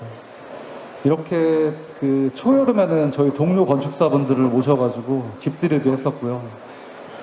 그리고 뭐 학교 제자들 이번 학기 뭐 종강 파티도 저희 집에서 이렇게 해봤고요. 저희 동네의 풍경입니다. 캠핑을 뭐 가면은 뭐 불멍, 또 요즘에는 물멍 얘기도 있고 한데 요즘에 또 새로 생긴 말들이 논멍, 밤멍이라는 말들이 있어요. 그래서 그만큼 이제 러스팅 라이프를 즐기고 싶어 하는 분들이 그만큼 이제 많아졌는데, 저희도 이제 이 기장 철마에서 나는, 동네에서 나는 어떤 이런 직접 재배한 이런 과일이나 채소도 직접 사 먹기도 하고요. 예. 그래서 맨 처음 말씀드린 어떤 자연을 직접 마주하는 삶을 한번 이렇게 그 계획을 해서 해봤는데 지금 뭐 너무 8개월을 살면서 너무 만족하며 살고 있고 시골살이에 처음으로 그러니까 군 단위의 면 단위의 주민이 돼본 건데 되게 적응을 하면서 시골살이에 잘 만족하며 살고 있습니다. 네, 살고 있고요. 이제 전원 속의 내 집에 건축가의 뭐 집이라고 해서 올 6월달 후에 이렇게 소개가 한번 됐었고요. 예. 예. 이상으로 발표 마치겠습니다. 감사합니다. 네, 제가 보는 제가 정말 고생이 느껴지면서 부러움이 느껴지는 하나의 강연이었던 것 같습니다. 제 생각에는 이 권수사님한테 설계 의뢰가 들어가는 게 아니고 시공 의뢰가 들어갈 정도로 정말 다양한 프로젝트 이런 모습들을 수행했던 것 같고요. 이 부분에 저 권수사님께 뭐 질문 사항 있으면은 뭐 궁금하신 점 좀 손 들어주시면 감사하겠습니다. 네, 저 뒤쪽이시네요.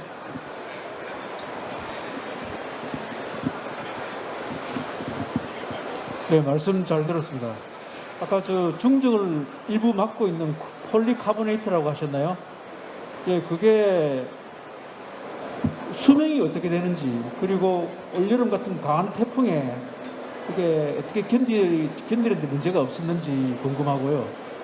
그리고 그 역전 외단열 지붕을 처음 봤는데 또 올여름 살면서 아니면 작년 겨울에 지내시면서 단열적인 문제가 없었는지 여쭤보고 싶습니다. 우선 첫 번째로 그 폴리카보네이트는 저도 사실 그 내구성이나 사용 연한 뭐 이런 수명에 대해서는 그렇게 그 깊은 고민을 안 해봤고요. 왜냐하면 이제 건축 재료라는 게 뭐 벽돌도 돌 소재도 마찬가지지만 뭐 그 영원한 건 없다고 생각을 하기 때문에요.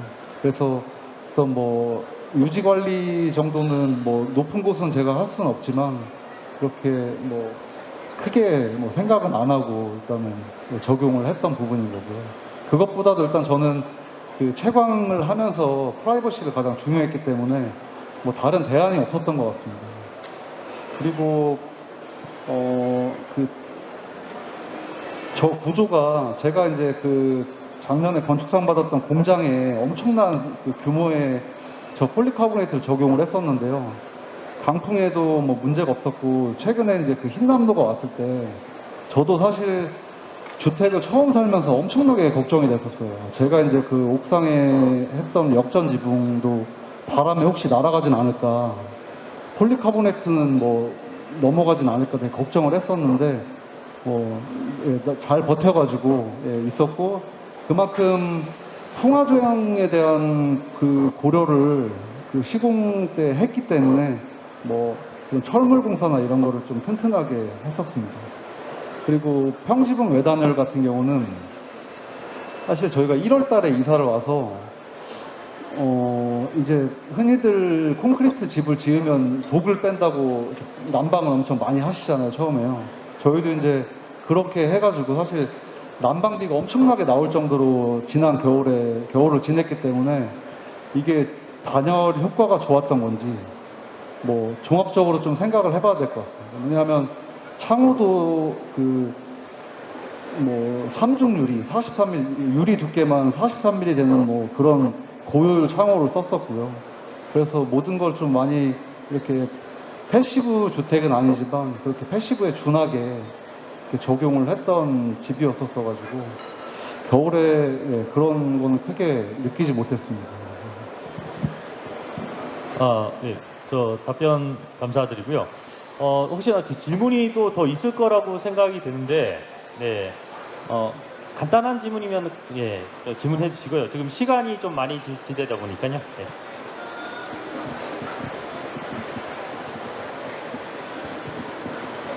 소장님께서 설계를 하신 건물이지만 혹시나 주거를 하시는 데 있어서 불편한 점이나 혹시 단점 같은 게 느껴진 점이 있었을까요?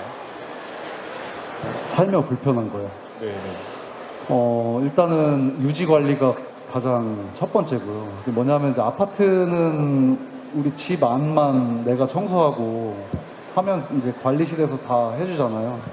근데 주택에 와서는 좀 전에 말씀드린 것처럼 이런 태풍이 온다거나 하면은 너무 긴장이 되는 거예요. 이게 어떤 일이 벌어지면 모든 걸 내가 감당을 해야 되기 때문에 그런 관리적인 측면이 가장 이제 좀 두려웠고요.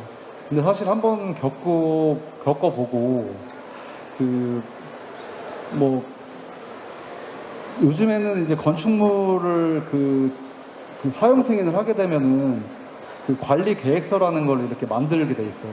그러면 그런 거에 이제 기본적인 건축물 정보들이 구조나 이런 것들이 다 명기가 되게 돼 있기 때문에 아무래도 이제 그런 서류들을 건축주분께서 이사 가셔서 가지고 계시면 뭐 사시면서 유지 관리 하시는데 뭐 큰 어려움은 없으리라고 생각이 됩니다. 저는 그게 좀 약간 어려움이 있었습니다.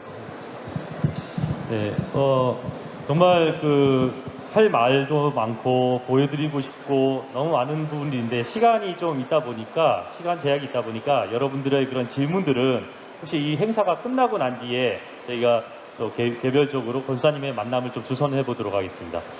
이렇게 설명 잘해주신 이영민 권사님께 큰 박수 부탁드리겠습니다. 네, 좀 빠른 진행을 좀 하도록 하겠습니다. 다음은 이채린 권사님의 강연이 있겠습니다. 이채린 권사님은 2010년 부산대학교 건축학부를 졸업 후 건축사무소 아틀리에 17 그리고 건축사무소 ST에서 실무를 쌓으시고 2020년에 느슨하고 고요한 숲이라는 뜻의 이화린 건축사무소를 개소하고 운영하고 계십니다. 권사님 강연 부탁드리겠습니다.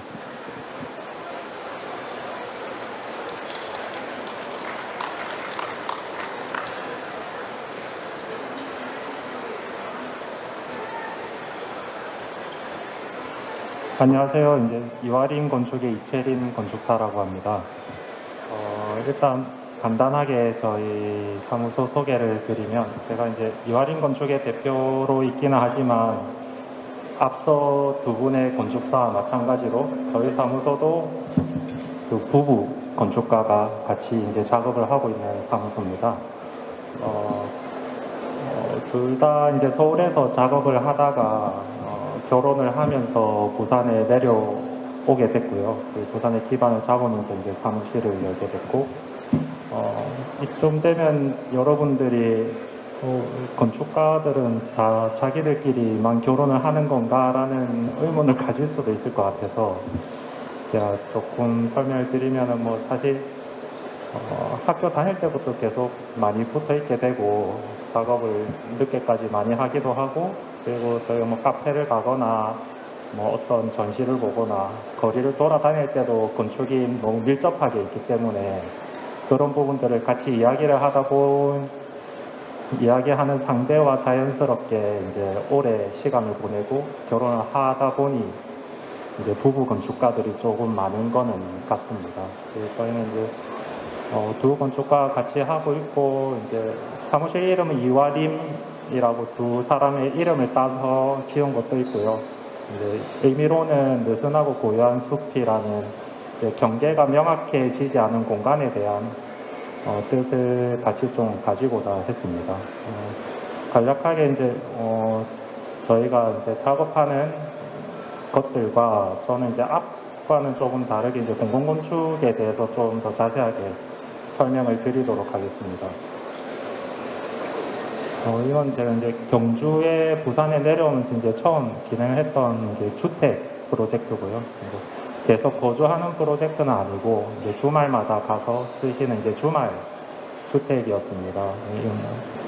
간략히 설명을 드리면은 이제 되게 산 속에 둘러싸여 있는 땅이었고 안타까운 거는 이제 저 땅이 산 속에 이제 택지 개발 주택지로 개발되는 땅들이 대부분 그렇듯이 이제 기존에는 나무들이 쭉 빽빽하게 있던 숲이었는데 그 나무들을 다 베어내고 이제 토지만 딱 펴 있던 땅이었어요.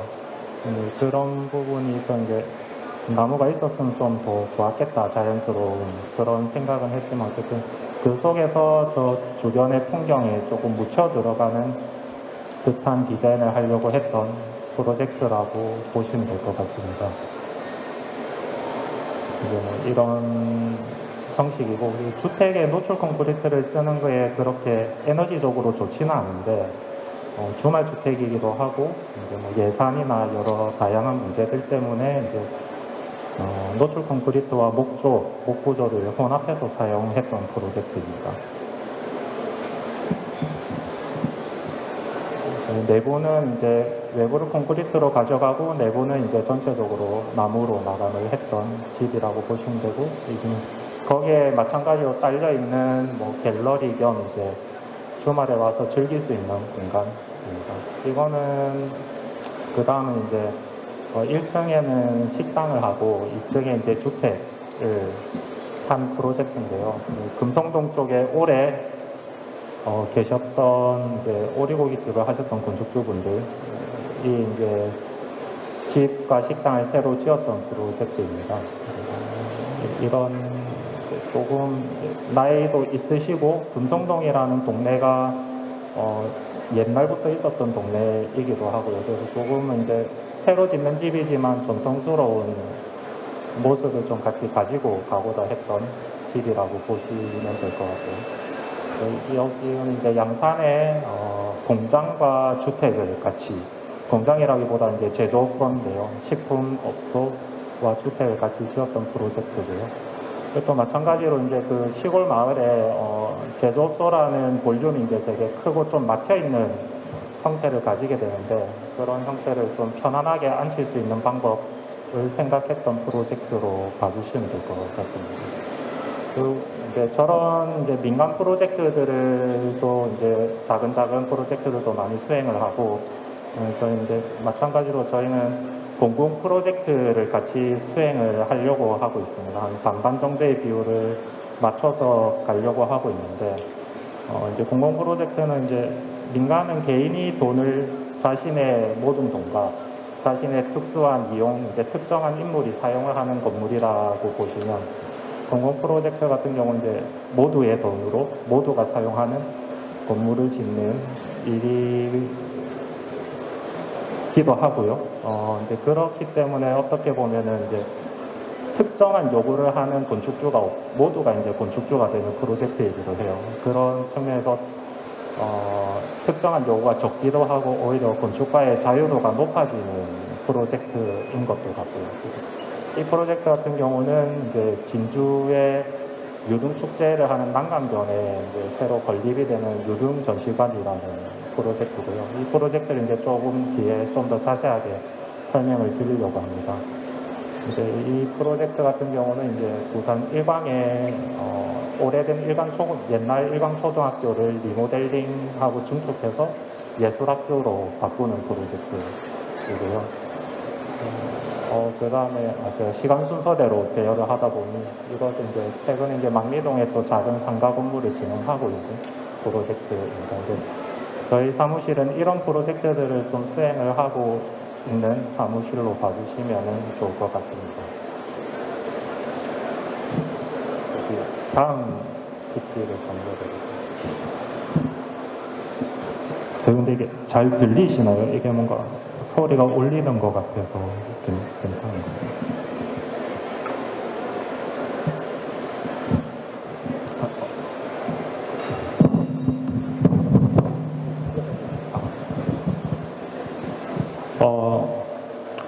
사실은 이제 되게 개인적인 관심이 있으신 일반 건축주분들께서는 이제 관심이 좀 덜하실 수도 있는데, 그래도 이제 여러분이 지나다니면서 들어가는 미술관이나 이런 것들이 건축가가 어떠한 생각으로 지어졌는지를 한번 듣는 시간을 가진다고 생각해 주시면 좋을 것 같습니다.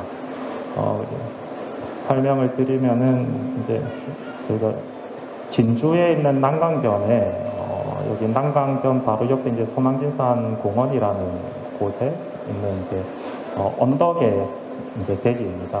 여기가 진주성이고요. 진주박물관과 여기가 촉성루고, 가보신 분이 계신지는 모르겠지만 진주에 이제 유등 축제를 이 강변 천수교에서 이 다리 사이로 유등 축제를 많이 하고 있습니다. 이제 진주시에서는 이 유등 축제를 이제 이쪽 언변까지 좀 확장을 하고, 이제 강변을 따라서 이제 그 유등과 관련된 다양한 문화 활동을 할 수 있는 공간들과 도시로 만들어 나가려고 하는 계획을 가지고 있고요.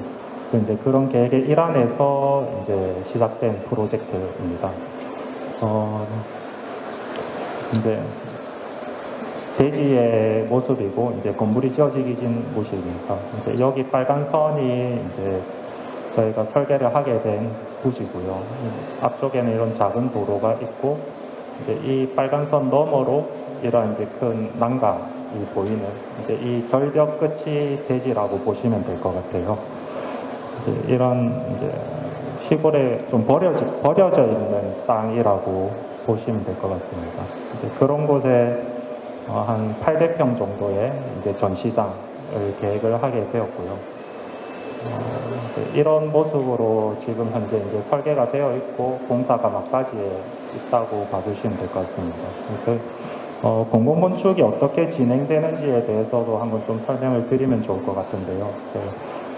개인 민간 건축 같은 경우에는 개인 건축주분들이 건축사를나 뭐 시공사를 찾아서 이제 개인적으로 계약하고 나서부터 이제 뭐 서로 이야기를 하면서 계획안을 만들어 가면서 이제 건물을 짓게 되는 과정을 거치는데요. 공공건축 같은 경우는 이런 시에서 사업 계획을 발주를 하고 이제 이곳에 어떠한 이제 유등이라는 전시관을 짓겠다라는 이제 개요만 이제 제공을 합니다. 그러면 이제 여러 건축사들이 자기 건축가의 의도를 담은 계획안들을 제출을 하고 그 계획안들이 이제 여러 심사위원들이 심사를 해서 이 프로젝트에 이게 가장 적합하겠다라고 이제 선정이 되는 계획안으로 이제 건물을 짓게 되고요. 이제 그런 과정을 거치게 되는데 이제 저희가 참여를 해서 이제 이런 안이 선정이 되었다고 보시면 되고 저희가 이제 중요하게 생각했던 거는 이 난강변에서 기존에 아까 사진에서도 보셨지만 이제 정리가 되지 않은 야산인데 그 야산에서 건물이 확 드러나는 것보다는 이제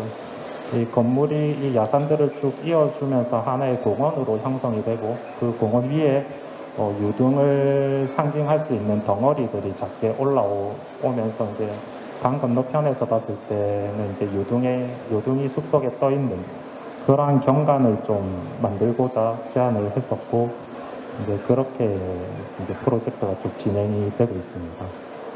그래서 전시실의 특성상 그 안쪽에는 이제 이런 세 가지의 박스들이 이제 위에 올라오는 박스가 되고 안쪽은 이제 오픈 플랜으로 되어서 빛이 적절히 조정되어서 들어오는 전시 공간으로 저희가 계획을 했습니다.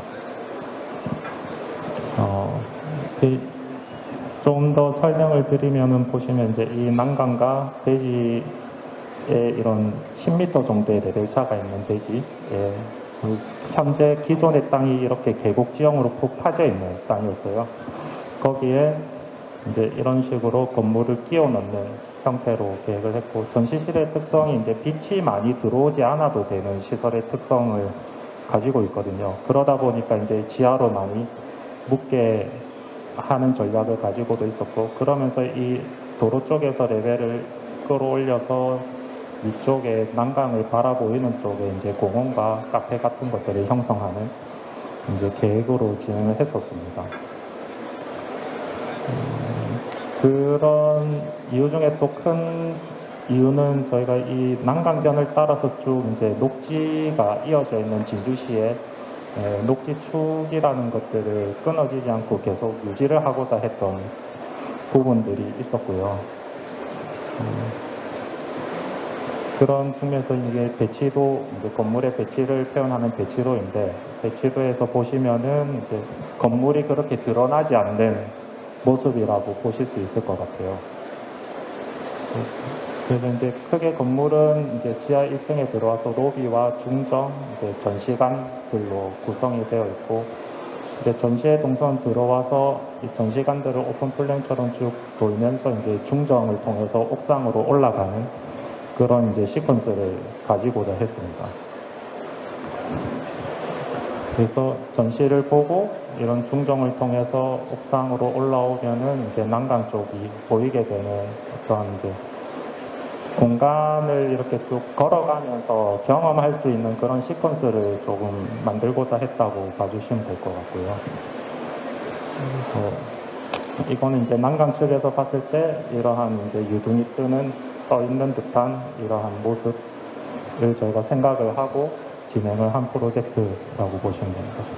그 재료 같은 경우도 방금 그런 개념 속에서 이제 인면은 이제 석재 켜쌓기라는 마감을 계획을 했는데 이제 지면이 딱 잘려 나간 듯한 느낌이 건물에서 났으면 좋겠다고 생각을 했었어요. 그래서 이제 석재를 켜켜이 쌓아서 이제 진주의 난강변의 지질이 보면 이제 이런 판상절리 같은 지질이 많이 나타나고 있는데 그러한 모습이 건물이 이제 건물이 아니라 그냥 땅처럼 보였으면 하는 생각에서 이제 이러한 인면을 선택하게 됐었고요.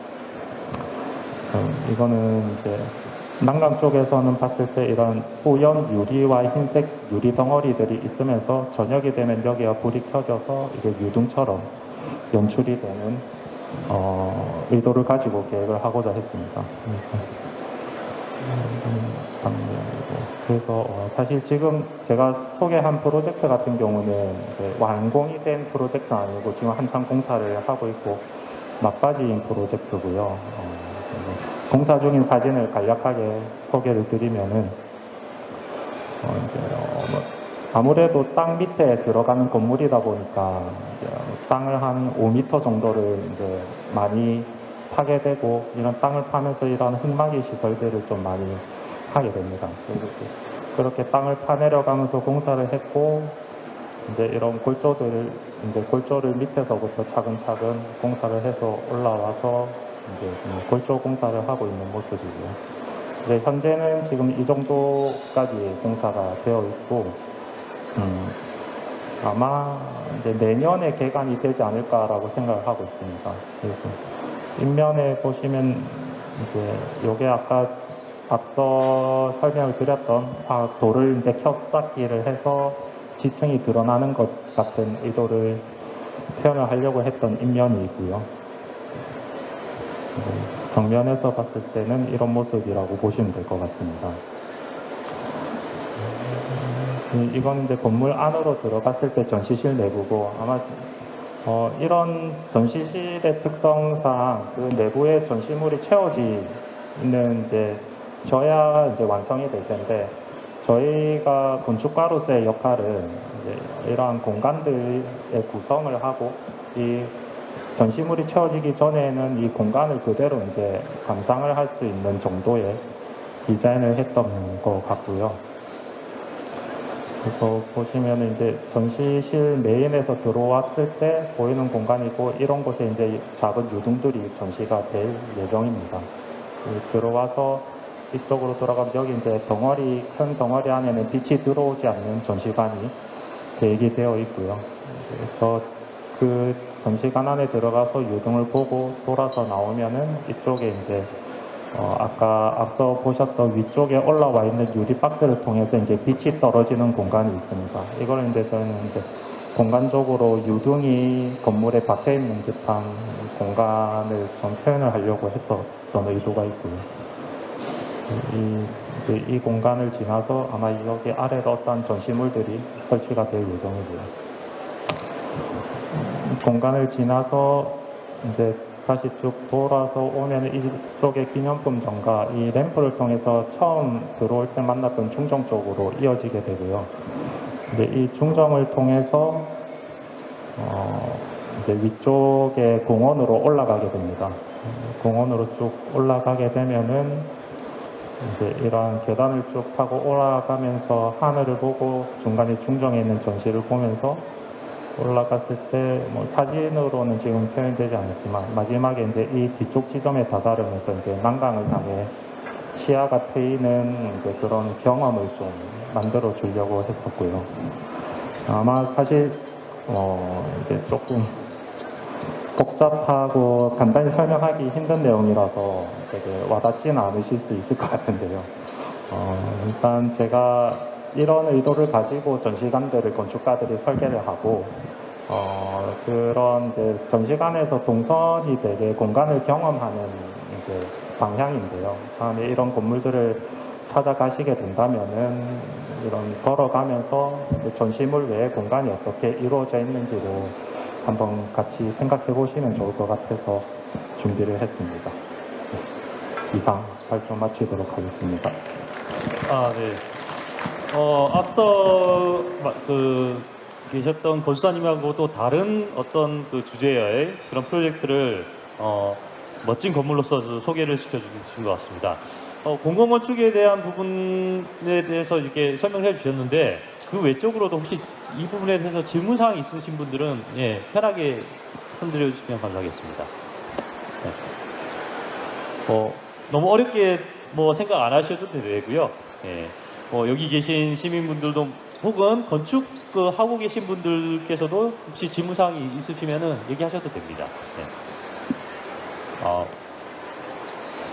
네, 지금 부끄러우셔 아무도 지금 손을 안 드신 것 같은데 그러면은 시황에서 일단 좀 다음 강연자를 좀 모시고 혹시 이후에 총평을 할 때 그때도 저 질문을 받을 수 있으니까 예, 바로 다음 진행수를 갖도록 하겠습니다. 우선 이렇게 수고해주신 이채린 건수사님께 큰 박수 부탁 좀 드리겠습니다. 감사합니다. 예, 마지막 강연자 조우재 건수사님을 좀 모시도록 하겠습니다. 조우재 건수사님은 프랑스 파리 벨빌 국립건축대학교에서 건축학 석사를 졸업 후 프랑스 공인건축사와 대한민국 건축사를 취득하였고 현재 라라호호 건축사 사무소를 운영하고 계십니다. 또한 동서대학교 건축학과의 겸임교원으로도 출강 중에 있습니다. 건사님, 예, 강연 부탁드리겠습니다.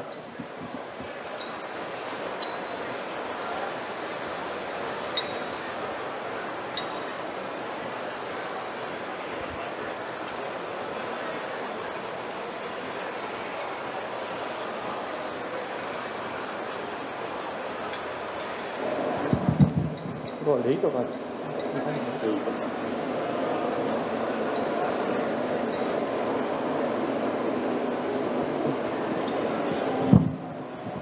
예, 안녕하세요. 저는 저기 라라호호 건축사 사무사의 조호재 건축사라고 합니다.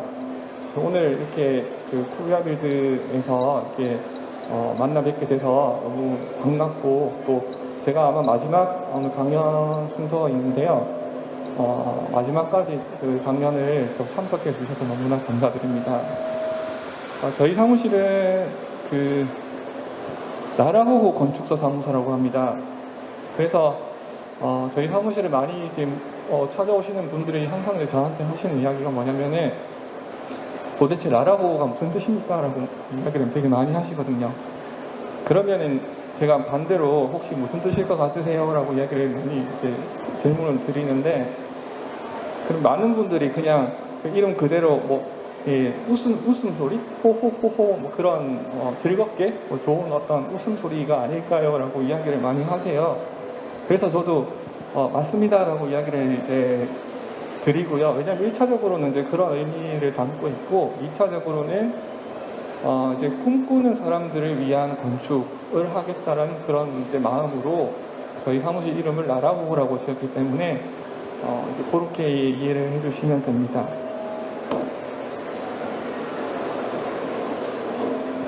예, 오늘 이제 저희는 여러분들께 한 프로젝트만 소개를 드릴 거예요. 지금까지 저희 사무실에 오셔서 또 저희가 같이 작업했던 프로젝트들 중에서 제일 꿈을 꾸셨던 분의 프로젝트를 오늘 여러분들한테 좀 설명을 드리려고 합니다. 주제를 양어장에서 풀빌라까지로 정했습니다.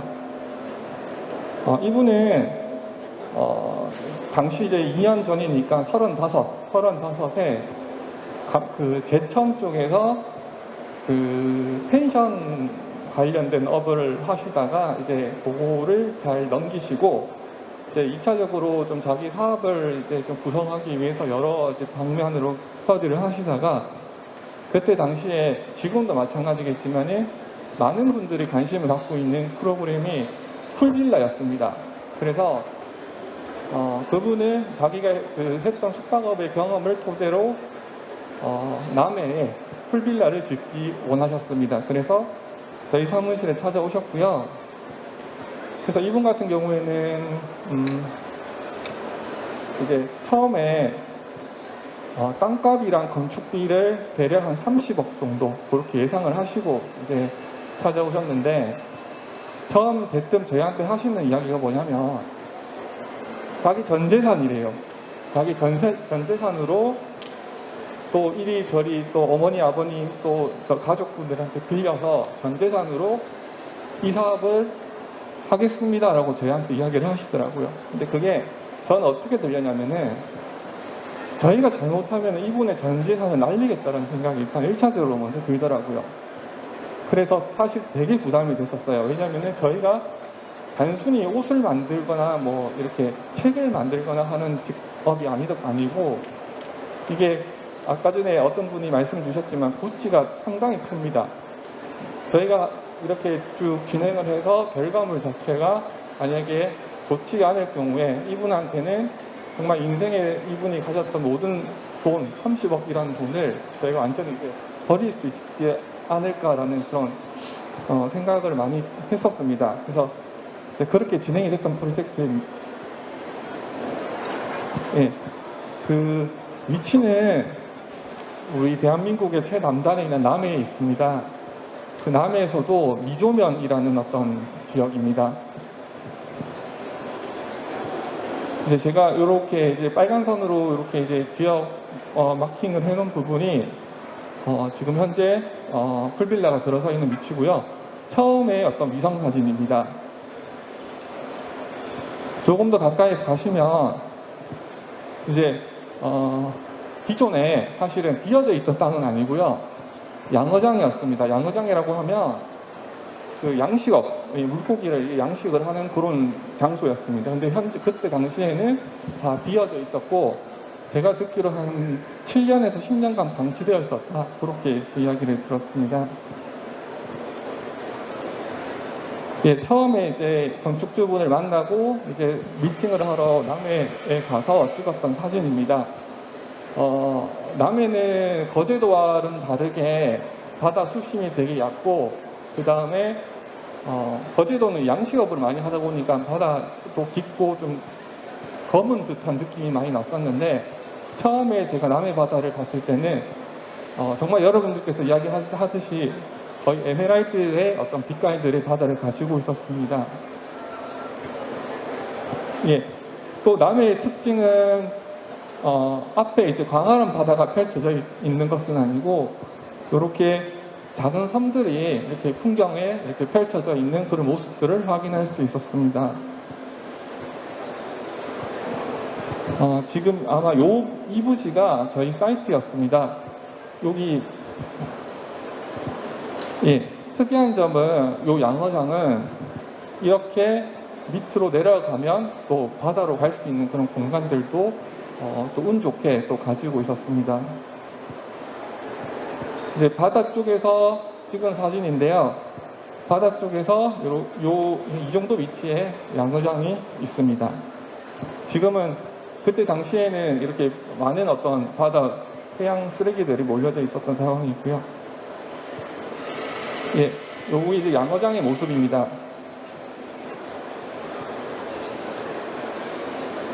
네, 위에서 본 양어장의 지붕의 모습입니다. 예, 양어장 실내의 모습인데요. 이제 처음에 저도 사실 저도 건축사고 건축가로 이제 할 일을 하고 있지만, 저도 사실 되게 놀랐어요. 와, 어떻게 이런 그 장소가 이렇게 있지? 그리고 더 놀랬던 부분들은 바닥에 바다 바퀴벌레들이 되게 많이 막 왔다 갔다 하고, 그런 어떤 되게 정리 안 돼 있고 지저분한 그런 공간이었어요.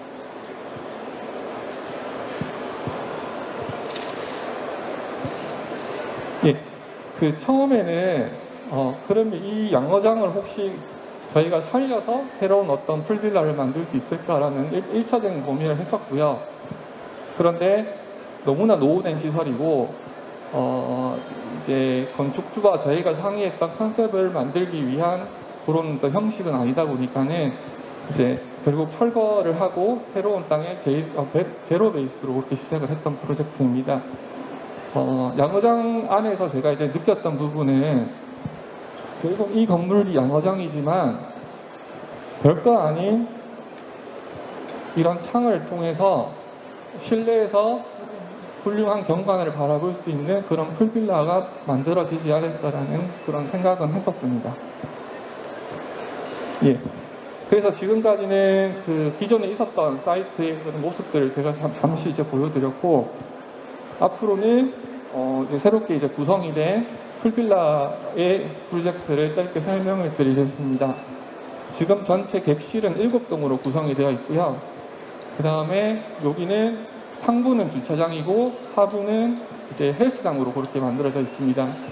그리고 이렇게 도로를 타고 내려오시면 이 부분은 처음에 이제 손님들을 맞이하는 로비가 있고, 그 다음에 2층은 이 건축주가 직접 살고 있는 그런 주택으로 그렇게 구성이 되어 있습니다.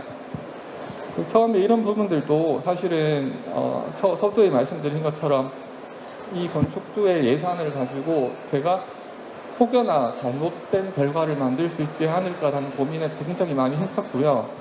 그런 과정에서 그러면은 이분이 이제 풀빌라로서 영업을 하시고 또 매출을 내시는 그런 상황을 연출을 하려다 보니까 저희가 되게 고민했던 부분들이, 그런 풀빌라라고 하는 프로그램들이 그냥 개인이 살고 또 업무를 하는 그런 공간은 아니다 판단을 했었고요. 그러면은 어떻게 하면은 많은 사람들이 좋아할까, 또 지금의 현재의 트렌드가 무엇인가, 그 다음에 결국은 대중성으로 가버리는데 대중성을 어떻게 우리가 끌어낼 수 있을까에 대한 어떤 컨셉의 방향에 대해서 굉장히 많은 시간 동안 이야기를 하고 또 사례를 분석을 하고 또 그렇게 시간을 보냈던 생각이 듭니다.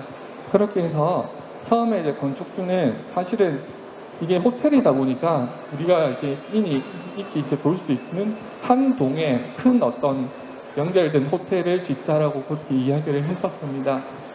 그런 이야기도 있었고, 저희가 이제 조금 더 스터디를 하고 해외의 사례들, 그다음에 잘 되고 있는 풀빌라들의 유형들을 좀 분석한 결과 결국 이 바다의 앞에 있는 땅이고 그 바다에서 보여지는 객실의 어떤 뷰들을 최대한 활용을 하기 위해서는 동을 떨어뜨리자. 그래서 분동해서 하나하나가 각자가 이제 장점이 있고 그 모든 것들이 결국엔 하나로 이루어져서 하나의 마을을 형성을 하자. 그렇게 시작했던 그런 프로젝트가 이름은 이제 까사드 발리라고 진행이 되었습니다. 예. 처음에 양어장의 모습과는 많이 다르죠. 지금 현재 이제 준공돼서 완공된 사진이고요. 말씀드린 대로 앞쪽에 2동이 있고 2객실이 있고 뒤쪽에 5개 객실이 있습니다. 그리고 지금 이렇게 보이는 2층 부분은 1층은 이제 호텔의 라운지 로비로 보시면 되고 2층은 발리동으로 이제 사업주가 직접 이제 거주하면서 운영을 하는 그런 공간으로 구성을 하였습니다. 지금 보시면 이렇게 이 도로가 메인 도로입니다. 아마 이 도로를 따라 쭉 가시다 보면 그 대명 리조트에서 이제 리조트 공사를 하고 있고요. 이렇게 이제 마치 이제 눈썹 모습으로 되어 있는데 이렇게 이제 도로를 타고 내려오면은 까사드 발리의 풀빌라의 그 엔트런스로 내려올 수 있습니다. 특징적인 부분은 저희가 이제 그래서 배치를 하면서 어떻게 하면은 이 바다의 모습들을 실내에서 정말 많은 분들이 좋아해주고 잘 연출할 수 있을까라는 고민을 하다가 결국에는 이제 그 고민의 결과가 분동을 하게 되었고, 분동을 하면서도 일률적인 배치보다는 조금씩 틀어주면서 이 장소에서 이곳에서 가장 잘 보이는 방향으로 그렇게 각 그 객실의 방향을 정하게 되었습니다. 네. 전체 느낌은 사실 저희가 이제 대중적인 이미지, 대중적인 어떤 분석 트렌드를 조사를 하면서 대한민국의 남해의 발리, 동남아에 이제 발리라는 곳이 있는데 그 발리를 옮겨올 수 있으면 좋겠다라는 생각을 가지고 그렇게 진행을 했었습니다.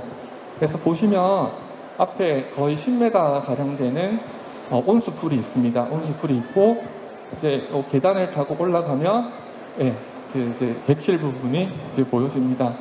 보시다시피 지금 앞에 이제 남해 바다의 전경을 볼 수 있습니다. 예, 특이한 점은 여기는 이제 항상 이제 따뜻한 물이 나오는 곳이고요. 이제 이 부분은 이제 미지근한 물이 나오는 곳입니다. 그래서 저희가 이제 여기서 상이 이제 물이 받아지면 자연스럽게 흘러서 미지근한 풀로 이렇게 자연스럽게 흘러갈 수 있도록 그렇게 구성을 하였고요.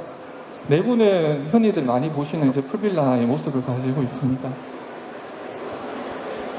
네, 첫 번째 보여드렸던 사진의 주간 모습입니다.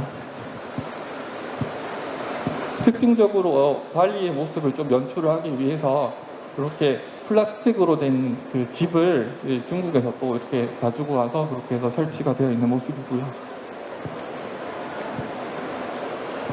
저희가 이 풀을 어떻게 하면 사람들이 좀 더 좋아할지에 대한 고민을 되게 많이 했었어요. 그래서 뭐 일자로 배치된 풀도 있겠지만은 요 객실 같은 경우에는 기역자의 모습을 가지고 있고, 그리고 이렇게 이제 계단을 통해서 이제 수영을 하시다가 잠시 앉아서 식사도 하시고 그런 재미난 공간들을 풀 안에서 만들려고 노력을 했었습니다. 네, 마찬가지로 뭐 저희가 지금도 이야기하지만 이 프로젝트는 건축물보다는 거의 이제 경관이 다 했다고 이야기를 하는 게 너무나 좋은 어떤 경관을 가지고 있어서 실제로 나중에 아마 가실 기회가 있으시면 정말 다른 세상에 있는 듯한 그런 느낌을 받으실 수 있을 겁니다. 네, 객실 실내도 마치 발리에서 흔히들 이제 쉽게 접할 수 있는 민간 주택과 같은 느낌으로 일단 구성을 했고요. 이런 가구들도 다 제작으로 그렇게 했습니다.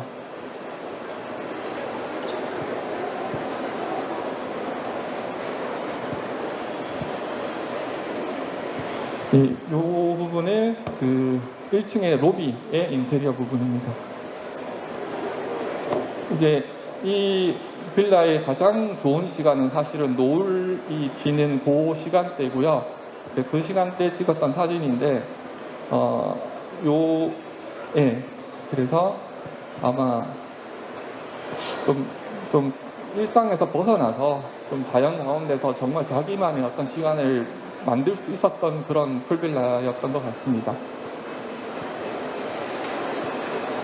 네, 그래서 저희가 짧게 동영상 하나를 준비를 했습니다. 한번 보시고 그렇게 말씀을 주시면 감사드립니다.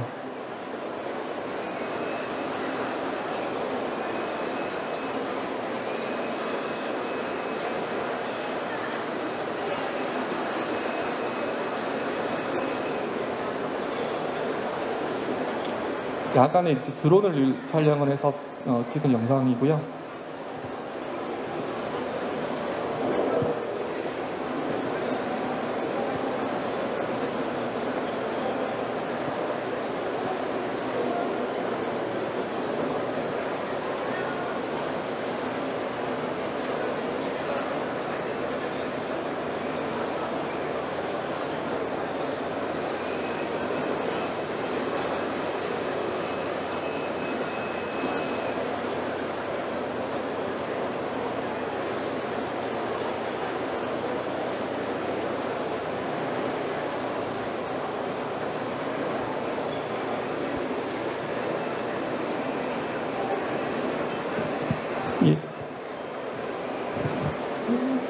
그 영상이 끝이 났습니다. 네, 그래서 결론을 말씀을 드리면, 여튼 지금 현재 그 이제 3월에 그 첫 오픈을 해서 지금 남해에서 거의 매출 1위를 지금 찍고 있는 풀빌라고요. 지금 3월부터 시작해서 올해까지 지금 풀 부킹으로 그렇게 잘 운영이 되고 있는 상황으로 저도 이야기를 들어서, 서두에 말씀드린 것처럼 이분은 이제 저희한테 자기의 전 재산을 사실은 맡긴 거거든요. 근데 이제 저희가 너무 부담스러웠고 또 그만치 너무 많은 준비를 했었어요. 근데 그게 그 준비라고 하는 게 단순히 건축가가 건축가 자기가 하고 싶어하는 그런 건축물을 하기보다는 이분이 더 잘 될 수 있도록 어떻게 하면은 더 잘 될 수 있을지에 대한 고민을 더 많이 했던 프로젝트여서 오늘 이렇게 뜻깊은 자리에서 나눌 수 있어서 너무 영광입니다. 네, 이상으로 저희 라라호 건축사무소의 강연을 모두 마치겠습니다. 감사합니다. 정말 뭐 개인적으로도 한번 가보고 싶은 풀빌라로 느껴집니다. 혹시 이 프로젝트 내지 건축사님께 궁금하신 점이 있으면은 질문 좀 부탁드리겠습니다. 혹시 있을까요? 네. 아무도 없나요? 네네.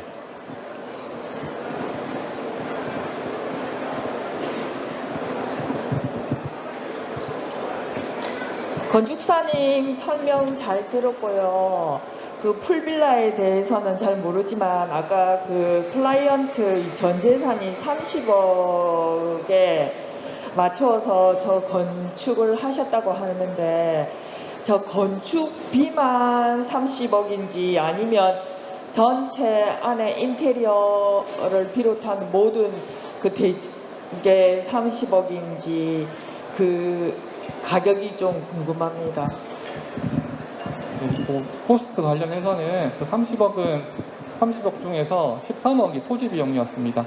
여기가 1000평 되는 어떤 땅이었는데 평당 130원에서 13억이 토지 비용이 있고 나머지 이제 17억에 모든 토목공사, 건축공사, 실내 인테리어 공사, 그 다음에 풀빌라 시스템, 이제 인피니티 시스템이 따로 더 들어가다 보니까 이렇게 풀에서 이제 물을 여과해주는 그런 시스템도 생각보다 이제 비용이 많이 나오더라고요.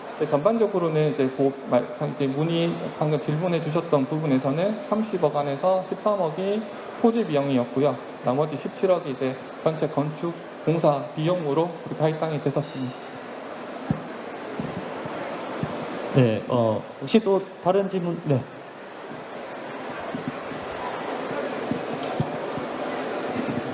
다시 마이크 잡으십시오. 자꾸 저만 질문 드려서 죄송합니다.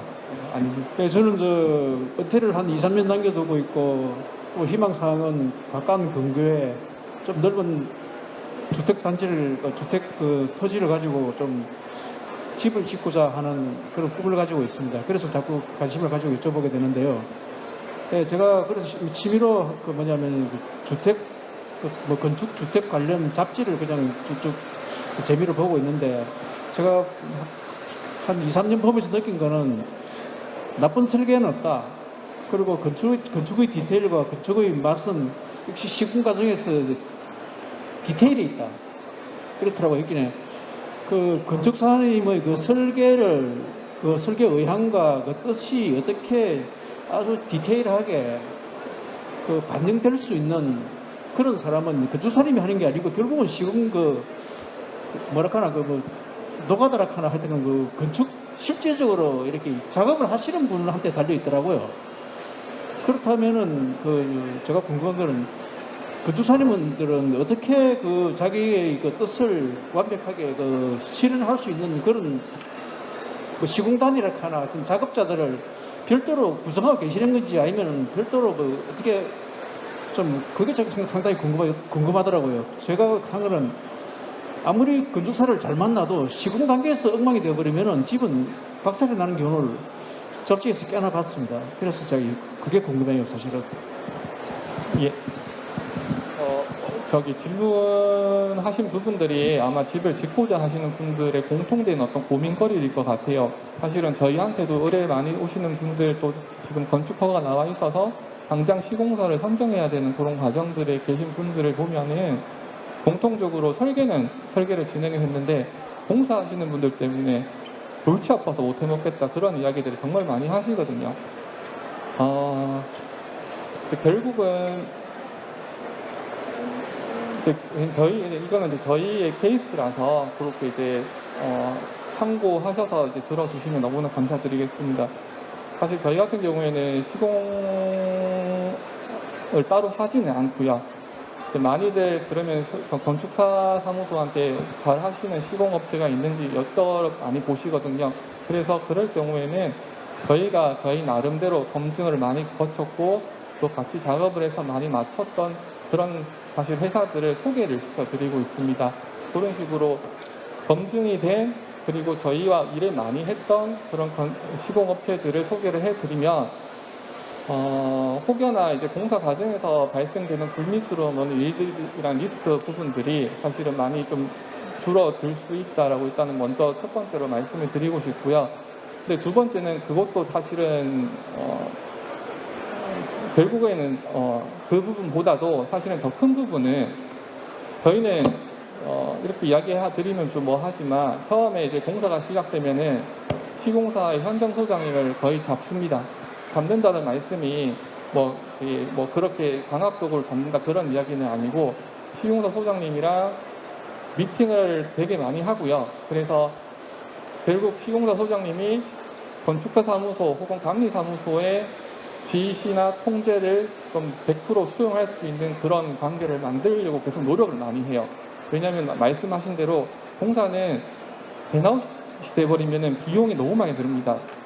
한번 진행이 되면은 다시 돌리기가 너무 힘들더라고요. 그래서 그 과정마다 그 설계한 사람이 직접 이제 지금은 이런 스텝입니다. 이런 스텝입니다. 소장님께서 생각하시는 부분이 어떤 부분이시고 또 저희 설계 입장에서 생각하는 부분이 어떻습니다. 이런 커뮤니케이션을 굉장히 좀 많이 하려고 노력하는 그런 과정을 겪고는 있습니다.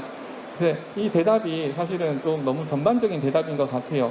그 부분이 저희 설계사무소가 직접 공사를 하지는 않다 보니까 이제 그 공사를 진행하는 과정에서 생기는 많은 부분들, 리스크들을 최대한 줄이려고 저희도 많이 이제 건축주님들한테 소개도 시켜드리고 또 그런 과정들도 많이 설명을 하면서 스텝 바이 스텝으로 진행을 하기는 합니다. 네, 이렇게 좀 답변이 됐으면 좋겠습니다. 네, 먼저 혹시 이제 마지막 질문 없으신가요? 네.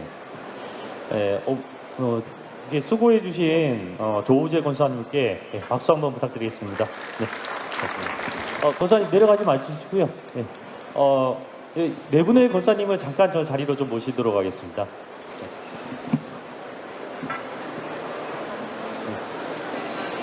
오늘 이렇게 쳐주시고요. 오늘 정말 그 재미있고 쉬운 강연을 통해서 건축에 대한 새로운 시각과 변화 그리고 다양한 건축을 알게 되어 너무나도 유익한 시간이었던 것 같습니다. 이렇게 좋은 강연을 해주신 네 분의 권사님께 여러분들의 뜨거운 박수로 마지막 감사의 인사를 좀 드리도록 하겠습니다. 네. 감사합니다. 네, 자리로 부탁드립니다. 오늘 이로써 젊은 건축사와 함께한 세미나를 마치도록 하고요. 내일도 또 다른 젊은 건축사님들을 모시고 세미나를 진행할 예정이 오니까 여러분들의 많은 참여 부탁드리겠습니다.